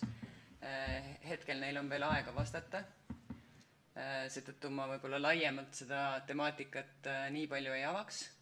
Et kui me oleme nende käest vastused saanud, siis me saame neid analüüsida ja siis oma lõpliku seisukoha võtta. Mis puudutab seda volitusnormi, siis selles osas me tegelikkuses oma esmase seisukoha oleme andnud tänase päeva seisuga. Ja milline see võis olla lühidalt? Üldiselt me ei jõua nagu järeldusele, et seda volitusnormi absoluutselt ei ole, aga see on puudulik. Et volitusnormide puhul leiame, et seaduse tasandil ikkagi peab olema määratletud eesmärk, säilitamine ja isikuandmete koosseis. Praegusel juhul Politsei- ja Piirivalveameti seaduses, ei, PPS-is, et seal see isikuandmete koosseisu kohta absoluutselt mingisugust teavet tegelikkuses see ei anna. Et seal räägitakse ennetavast andmestikust, süüteoandmestikust, aga milliseid isikuandmeid selle juures töödeldakse, seda ei ole ja see tegelikkuses üldmäärus küll jah ei ütle seda, et see peab tingimata olema seaduse tasandil, kuid siin tuleb mängu meie enda põhiseadus, mis seda ütleb. Ja mis puudutab numbri tuvastuskaameratega kogutud andmeid, et need kindlasti politsei jaoks on autonumber ja isikuandmed, et sellest me nagu mööda vaadata ei saa. Aitäh, ma igaks juhuks küsin üle ja minu teada ka Euroopa see andmemäärus ei nõua seda, aga kas ma saan õigesti aru, et see ettepanek või mõte on siis see, et see praeguse määruse tase tõsta seadusesse? Jah. Aitäh. Nii on küsimusi Akile. Kui keegi ei ole, ma siis korra kasutan juhust, te olete vist õige, et nõnda nimetatud metsakaamerad, on ju. Et jahimehed on pannud, et sealt metssigu vaadata. Et kuidas sellega on, et mina käin seal võib-olla seenel, et minu andmed ja asi, et kas see on meil vajaks ka reguleerimist? Ma võib-olla täpsustaks siin, et mis puudutab näiteks selle õigusliku aluse poole pealt, mis puudutab politsei poolset sellist andmetöötlust ehk siis avaliku sektori poolset, nad täidavad selle andmekogumisega avalikku ülesannet ja sellisel juhul peab see olema õigusaktis. Mis puudutab jahimeeste kaamerat, siis nende puhul me tõenäoliselt saame rääkida üldmääruses hoopis teistsugusest õiguslikust alusest. Eelduslikult saab see olla õigustatud huvi ja see tähendab seda, et nad peavad olema ära teinud õigustatud huvi analüüsi, sildid välja pannud ja ka teab, et kuidas ütleme, ma mõtlen isegi mitte kindlalt jahiseista, kui Keskkonnainspektsioon paneb mingid kaamerad, et jälgida salakütte ja mina käin seal seenel, et kas nad, kuidas seda siis niimoodi, kas nad peaksid, mis nad peaksid tegema? 3 kuud hoidma neid? No see regulatsioon vajab ka täpsustamist täpselt samamoodi. Okei. Jaa, Varrol on küsimus. Jaa, ma kasutan võimalust, kuna ei olnud eriti küsimusi, pöörduda siis selle eelneva küsimusega Andmekaitse Inspektsiooni esindajate poole, et teie kindlasti olete positsioonis, kus te saate anda meile autoriteetse tõlgenduse isikuandmete kaitse seaduse regulatsiooni kohta ja tõepoolest, kui minu riik on arvanud kohaseks teostada minu suhtes sellist jälitustegevust ja ka kõigi teiste kaaskodanike suhtes, kes autot kasutavad lausaliselt, kõik autod üles pildistada, siis ma arvan, et ei ole ebaproportsionaalne, kui minul kodanikuna on õigus ka pöörduda oma riigi poole ja öelda, et vabandust, nüüd palun näidake mulle, millised andmeid te minu kohta olete kogunud. Et kui minu kohta ei ole kogutud andmeid süüteomenetluse raames, kui andmete väljastamine, siis nende piltide väljastamine, mis minu kohta on tehtud, ei kahjusta teiste isikute õigusi ja vabadusi ja kuidas saaks kahjustada, kui me räägime minu autost tehtud pildist, eks. Kui see ei ohusta riigi julgeolekut, ei ohusta avalikku korrakaitset ega takista ka ametlikku uurimist või menetlust, siis mina ei näe, et oleks alust keeldumiseks sellise informatsiooni väljastamiseks. Et kas te saaksite meile anda vastuse selle kohta, et kas mul on õigus pöörduda PPA poole palvega kõik minu autost tehtud pildid mulle välja anda või on PPA-l õigus keelduda sellest? Kui, ma veel kord ütlen, kui ma ei ole menetlusalune isik. Üldmäärus annab teile selle õiguse ja teil on õigus pöörduda ja kui ei esine mõnda üldmäärusest või siseriiklikust muust õigusaktist tulenevat keeldumise alus, siis jah, nad peavad selle väljastama. Sain aru, et seal oli ka neid erandid seal lõikes 2 kuidagi toodud. No just sellepärast ma ütlesingi, et kui ei esine mingit piirangu alust. Ma lugesingi selle erandid kõik ette, nii et need olid kuulda ja ükski kvalifitseeru. Nii, kas on veel küsimusi Akile? Ei ole, suur tänu. Oleme jõudnud nüüd viimase institutsiooni esindaja ehk õiguskantsleri kantselei esindaja poole, kes siis on ka selle teemaga tegelenud ja äkki saab siis jagada ka oma mõtteid olemasoleva olukorra ja mis võiks paremaks teha. Palun, Marju. Ja, tere. Marju Agarma, õiguskantsleri juurest õiguskorrakaitseosakonna juhataja. Meie oleme oma majas väga murelikud tegelikult selle kaamerate kasutamise mõttes üldiselt, et aasta tagasi me saatsimegi Justiitsministeeriumile märgukirja, mille üks osa puudutas need avaliku ruumi kaameraid, aga esimene osa tegelikult üldiselt seda andmekogude reguleerimist Eestis, ehk siis nende andmekogude regulatsiooni, mille eest töödeldakse isikuandmeid, mis puudutavad isikuandmete kogumist. Ma hiljem tulen selle märgukirja juurde tagasi, aga ma nüüd läheksin nende numbrituvastuskaamerate juurde. Põhiseaduse paragrahv 3 järgi tuleb siis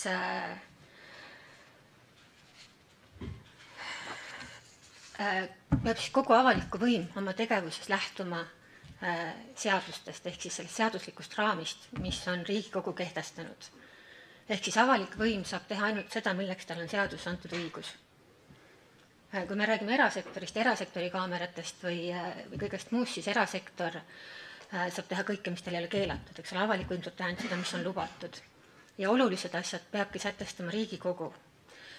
Kaameratega isikuandmete kogumine, ehk numbrivastuskaameratega kõikide autode numbrite salvestamine on vaieldamatult isikuandmete kogumine. Need on tuvastatavad ju sellele isikule, kes seda autot kasutab.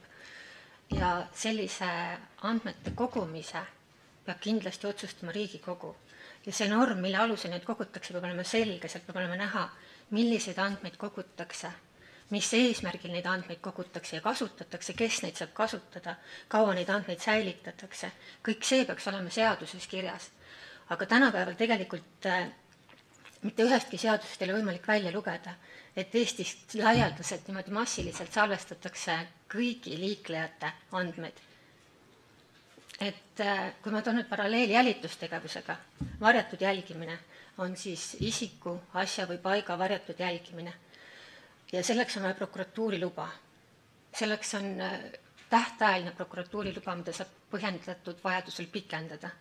Seal on regulatsioon, kuidas hiljem teavitatakse inimest andmete kogumisest. Inimene saab tutvuda nende andmetega, mida riik on kogunud tema kohta. Et ma ei näe põhimõttelist erinevust selles, kui riik kogub andmeid kõigi autode kohta, mis läbivad Eestis 150 kohta, eks ole, võib-olla. Et kogu selle andmed mahu pinnalt saab tegelikult panna väga ulatusliku pildi inimese harjumustest profiili, millal ta käib, kus ta käib. Et kogu see andmekogumine peab olema seadus reguleeritud selgelt ja täpselt. Täna seda ei ole. Ka Riigikogu liige, kui ta selle seaduse poolt hääletab, ta peab aru saama, milleks ta nõusoleku annab. Sest avalik võim saab tegutseda selleks, milleks talle on volitused antud. Ja andmetega tutvumisõigus tuleneb põhiseadusest. Ehk siis igal inimesel on õigus teada riigiasutusest tema kohta kogutud andmeid. Iga inimene saab pöörduda, kui seal ei ole mingit kuriteo uurimise kaitset või põlvnemise saladust või midagi sellist, siis ei ole alus öelda, et see andmemahu töötlemine on meile nii koormav, et me ei saa neid andmeid anda. Inimesel on õigus neid andmeid saada. Mõtlen, kas ma nüüd olen midagi olulist vajanud. Ühesõnaga, täna meie leiame, et õiguslikku alust selliseks andmetöötluseks ei ole. Korrakaitseseaduse paragrahv 34 ei saa olla sellise andmekogumise õiguslik alus. Küll aga näiteks on olemas liikluskaamerad. Ma võin tuua paralleeli, milline regulatsioon võiks siis olla. Nende kiiruskaamerate jaoks on olemas liiklusseadusest, ma vabandan, kurk kuivas ära, on liiklusseaduses alus, et kuidas neid see on siis automaatne liiklusjärelevalvesüsteem, et kuidas neid kaameraid paigaldatakse, neid saab koguda siis kiiruse ületamiseks, punase tulega ristmiku või tee ületamisel ja kuidas neid andmeid saab siis kasutada hiljem. Et tegelikult sama analoogne regulatsioon võiks olla ka numbrituvastuse puhul siis, kui Riigikogu leiab, et selline asi on proportsionaalne, et kõigi inimeste liikumist sellises ulatuses salvestatakse. Aga see ongi Riigikogu koht hinnata. Ja see alus, mis siis seaduses tekitaks palju, on piisavalt selge, et kõik inimesed teavad. Sest tegelikult inimeste privaatsus on ka väga-väga oluline väärtus. Et inimesel peab sellega olema ka võimalus hoiduda nendest kohtadest näiteks, et kui ta teab, et salvestatakse seda liikumist ja võib-olla ta valib teise trajektoori, võib-olla ta jätab minemata mingisse kohta. Et inimene peab teadma. Ei saa olla nii, et suur vend jälgib ja kogub andmeid ja pärast pannakse riigi erinevate andmekogudega kokku väga ulatuslik info selle inimese kohta. Aga ma tulen nüüd tagasi veel selle märgukirja juurde, sest selles märgukirjas me tõime välja veel mitmeid punkte. Me saatsime selle Justiitsministeeriumile, aga teadmiseks ka Politsei- ja Piirivalveametile, AKIle ja mitmele muule ministeeriumile, et lisaks on meil mure ka nende Keskkonnaameti paigaldatavate metsakaameratega, ka seal on õiguslik alus tegelikult puudulik. Siis on meil mure Maa-ameti ortofotodega, mis on tegelikult täna sellise detailsusastmega, et meie poole pöörduvad inimesed, talunikud näiteks, tal on tehnika hoovis, ta on mures, et tegelikult selle ortofoto pealt on kõik näha, et millised traktorid, millised kombainid, muruniidukid, kus sul need on. Et ka see on tegelikult põhiõiguste tugev riive. Ja inimeste kaitseks praegu ei ole võimalik väga midagi teha, see inimene konkreetselt on pöördunud Maa- ja Ruumiameti poole palvega hägustada tema talukoht, aga nad ütlevad, et neil pole tehnilist võimekust seda teha. Et ühesõnaga sellega tuleks ka tegeleda ise. jah, ja siis ka võib-olla kõik need muud liikuvkaamerad ja tegelikult ka eraisiku kaamerad avalikus ruumis, et võib-olla ka seal mingisugune täpsem regulatsioon, sest on väga paljud ka eraisikud hädas, kui naaber suunab oma kaamerad tema krundi poole ja tal ei ole muud võimalust minnes kui kohtusse, eks ole, et kuidagi võib-olla seal võiks olla ka mingi täpsem regulatsioon veel või mingid mehhanismid, kuidas saaks oma õigusi kaitsta. Nii, aga ma nüüd lõpetan, kui on küsimusi, siis vastan hea. Jaa, suur tänu, et kas sealt said nüüd kõik loetletud, mis te kirjutasite Justiitsministeeriumile? Ja. Ma võin selle märgukirja saata ka komisjonidele. Jaa, see on selline. Järelevalvekomisjonile. Jaa, meil on küsimused ja alustab Anastasia Kovalenko-Kõlvart ja siis on Varro Vooglaid. Jaa, suur aitäh. Et tõesti õiguskantsler on tegelikult juba tükk aega sellele tähelepanu pööranud, ka siis, kui meil oli see korrakaitseseaduse uuendamine arutlusele, et minu hinnangul see, et nüüd korrakaitseseadus valmib umbes järgmise või selle aasta lõpus, et ikkagi päris pikk maa, et võib-olla selle peatüki me peaksime Riigikogus kas või õiguskomisjoniga juba ennetavalt eraldi ette võtma. Et ma saan praegu aru, et esiteks õiguskantsleri on täna tegelikult kinnitus, et õiguslikku alus kui sellist pole olnud selliste andmete kogumiseks. Ja nagu ma saan aru, et on sellised 5 põhilist asja, mida täna seaduses ei ole ja mida tuleb sätestada. Et esiteks on töötlemise alused, ehk siis need eesmärgid, olukorrad, paremini lahti kirjutada, millal siis võib neid andmeid töödelda. Teiseks siis isikuandmete koosseis, et see kõlas juba ka Andmekaitse Inspektsioonilt eraldi. 3. siis tähtajad, ehk siis kui pikalt, kui kaua tohib säilitada, et millal siis neid tuleb hävitada. 4. siis seesama põhiõigus, millele te viitasite, et põhiõigus saada teavat, ehk see peaks olema ka siis, ma saan aru, eraldi olema seaduses sätestatud, et millistel juhtudel, kuidas iga inimene saab pöörduda ja siis küsida välja teavet, mis on tema kohta kogutud, et selle kohta eks ole eraldi säte, siis ma saan aru 5.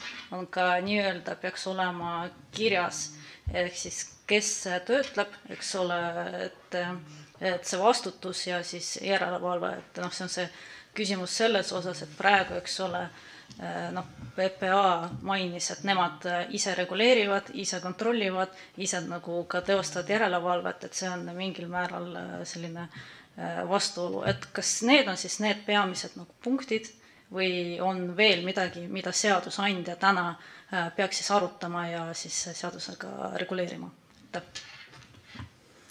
Jah, need on täpselt need punktid, mida oleks vaja arutada. Aitäh lühikese ja konkreetse vastuse eest, härra Vooglaid. Jaa, suur tänu. Kõigepealt suur tänu õiguskantsleri esindajale. Hea on näha, et keegi astub selgelt ka vabaühiskonna ideaali kaitseks välja, et me kõik saame aru, et väga lihtne ja mugav on ennast positsioneerida sellele positsioonile, et me tahame rohkem turvalisust ja kuritegevust ohjeldada ja nii edasi, aga kui sellele positsioonile kriitikavabalt järgi anda, siis tegelikult me jõuamegi totaalsesse jälgimisühiskonda ja seda peab mõistma ja tõesti on suurepärane näha, et keegi seda teeb põhiseaduslikest institutsioonidest. Aga nüüd minu küsimus seisneb selles, et milline on siis see praktiline järeldus, mis meil tuleb teha sellest, kui õiguslikku alust selliseks massiliseks andmekogumiseks ja töötlemiseks ei ole.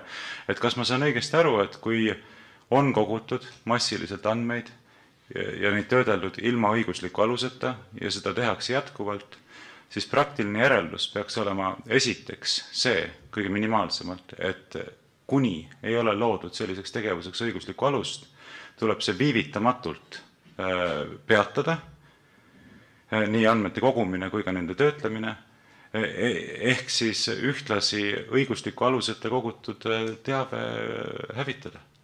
Ma ei oska küll mingisugust muud praktilist järeldust sellest teha, sest et kui on ikkagi reaalselt kogu see praktika olnud ilma õigusliku aluseta, siis kuidas saaks muule järeldusele asuda või kuidas teie seda näete? Aitäh!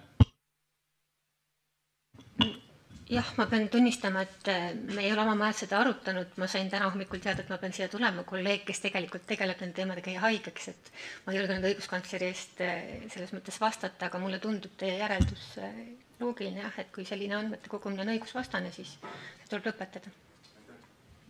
Aitäh, Ants Frosch, palun. Ja, aitäh. Minu küsimus natukene, jälle on natuke laiem kui see konkreetne numbrituvastus, et neid erinevaid digitaalseid andmekogusid, mida erinevad jõuametkonnad kasutavad ja millele neil on lausaline ligipääs nii kõneeristustele kui ka mõnel juhul salvestusseadmetele. Et kas me oleme jõudnud ja kontroll selle üle pole ka veenev, need ametkondlikud kontrollimehhanismid on tasalülitatavad, puhtpõhimõtteliselt tasalülitatavad, nad kas siis mundriau kaitsmise põhjustel või ka muudel erinevatel isikulistel põhjustel.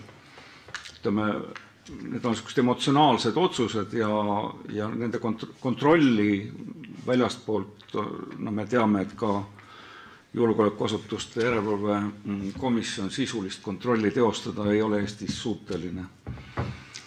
Et küsimus ongi võib-olla selles, et kas me oleme nüüd jõudnud sinna ohupiirile, et meil on potentsiaal muutuda jälgimisühiskonnaks või me oleme sinna juba pärale jõudnud. Aitäh.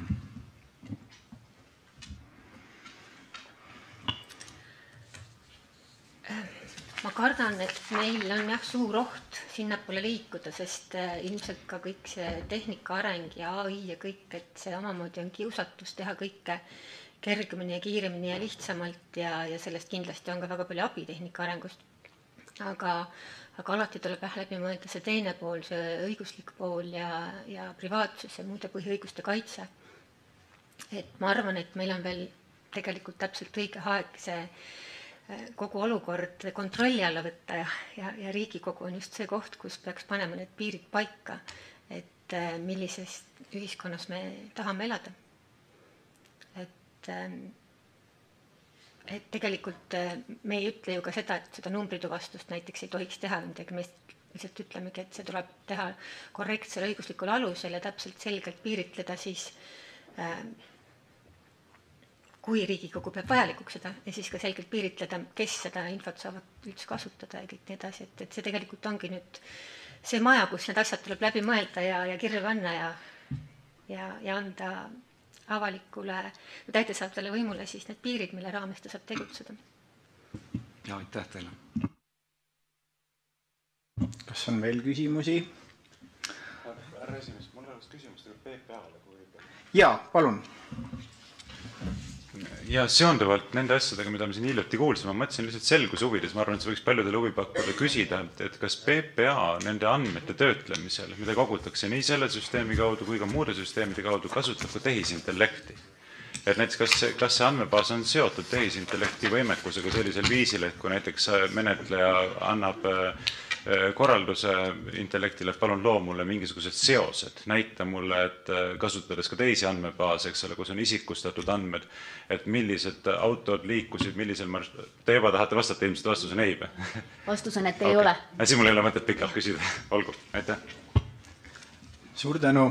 Nii, küsimusi ei ole. Nüüd on arvamuste voor, kui jällegi on soovi. Anastasial on ettepanek.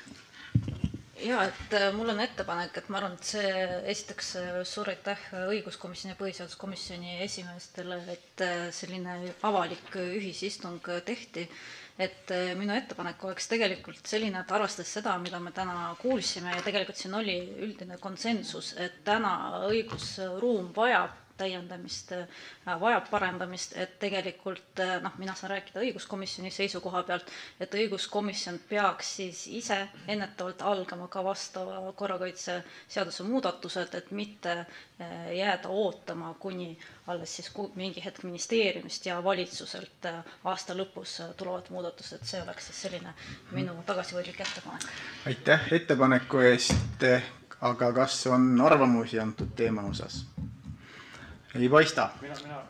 Jaa, Varro, palun, ma ei näinud siin. Ja, et mingit pidi see arvamus muidugi väljendab seda sama seisukohta, mida ma väljendasin ka eelviimast küsimust esitades. Aga ma arvan, et see on üks tänase kohtumise, tänase istungi põhilisi praktilisi järeldusi, et kui ikkagi jõutakse arusaamiseni, et ka õiguskantsleri kantselei hinnangul on tegemist praktikaga, mis on ilma õigusliku aluseta, siis lisaks sellele, mida pani ette Anastasia, et me peaksime algatama seaduse muudatuse, kui on tahtmine luua sellisele süsteemile õiguslik alus, tuleks ka reaalselt ikkagi peatada sellise süsteemi kasutamine. Sest see näitaks nüüd reaalselt austust ikkagi õigusriikluse põhimõtte vastu.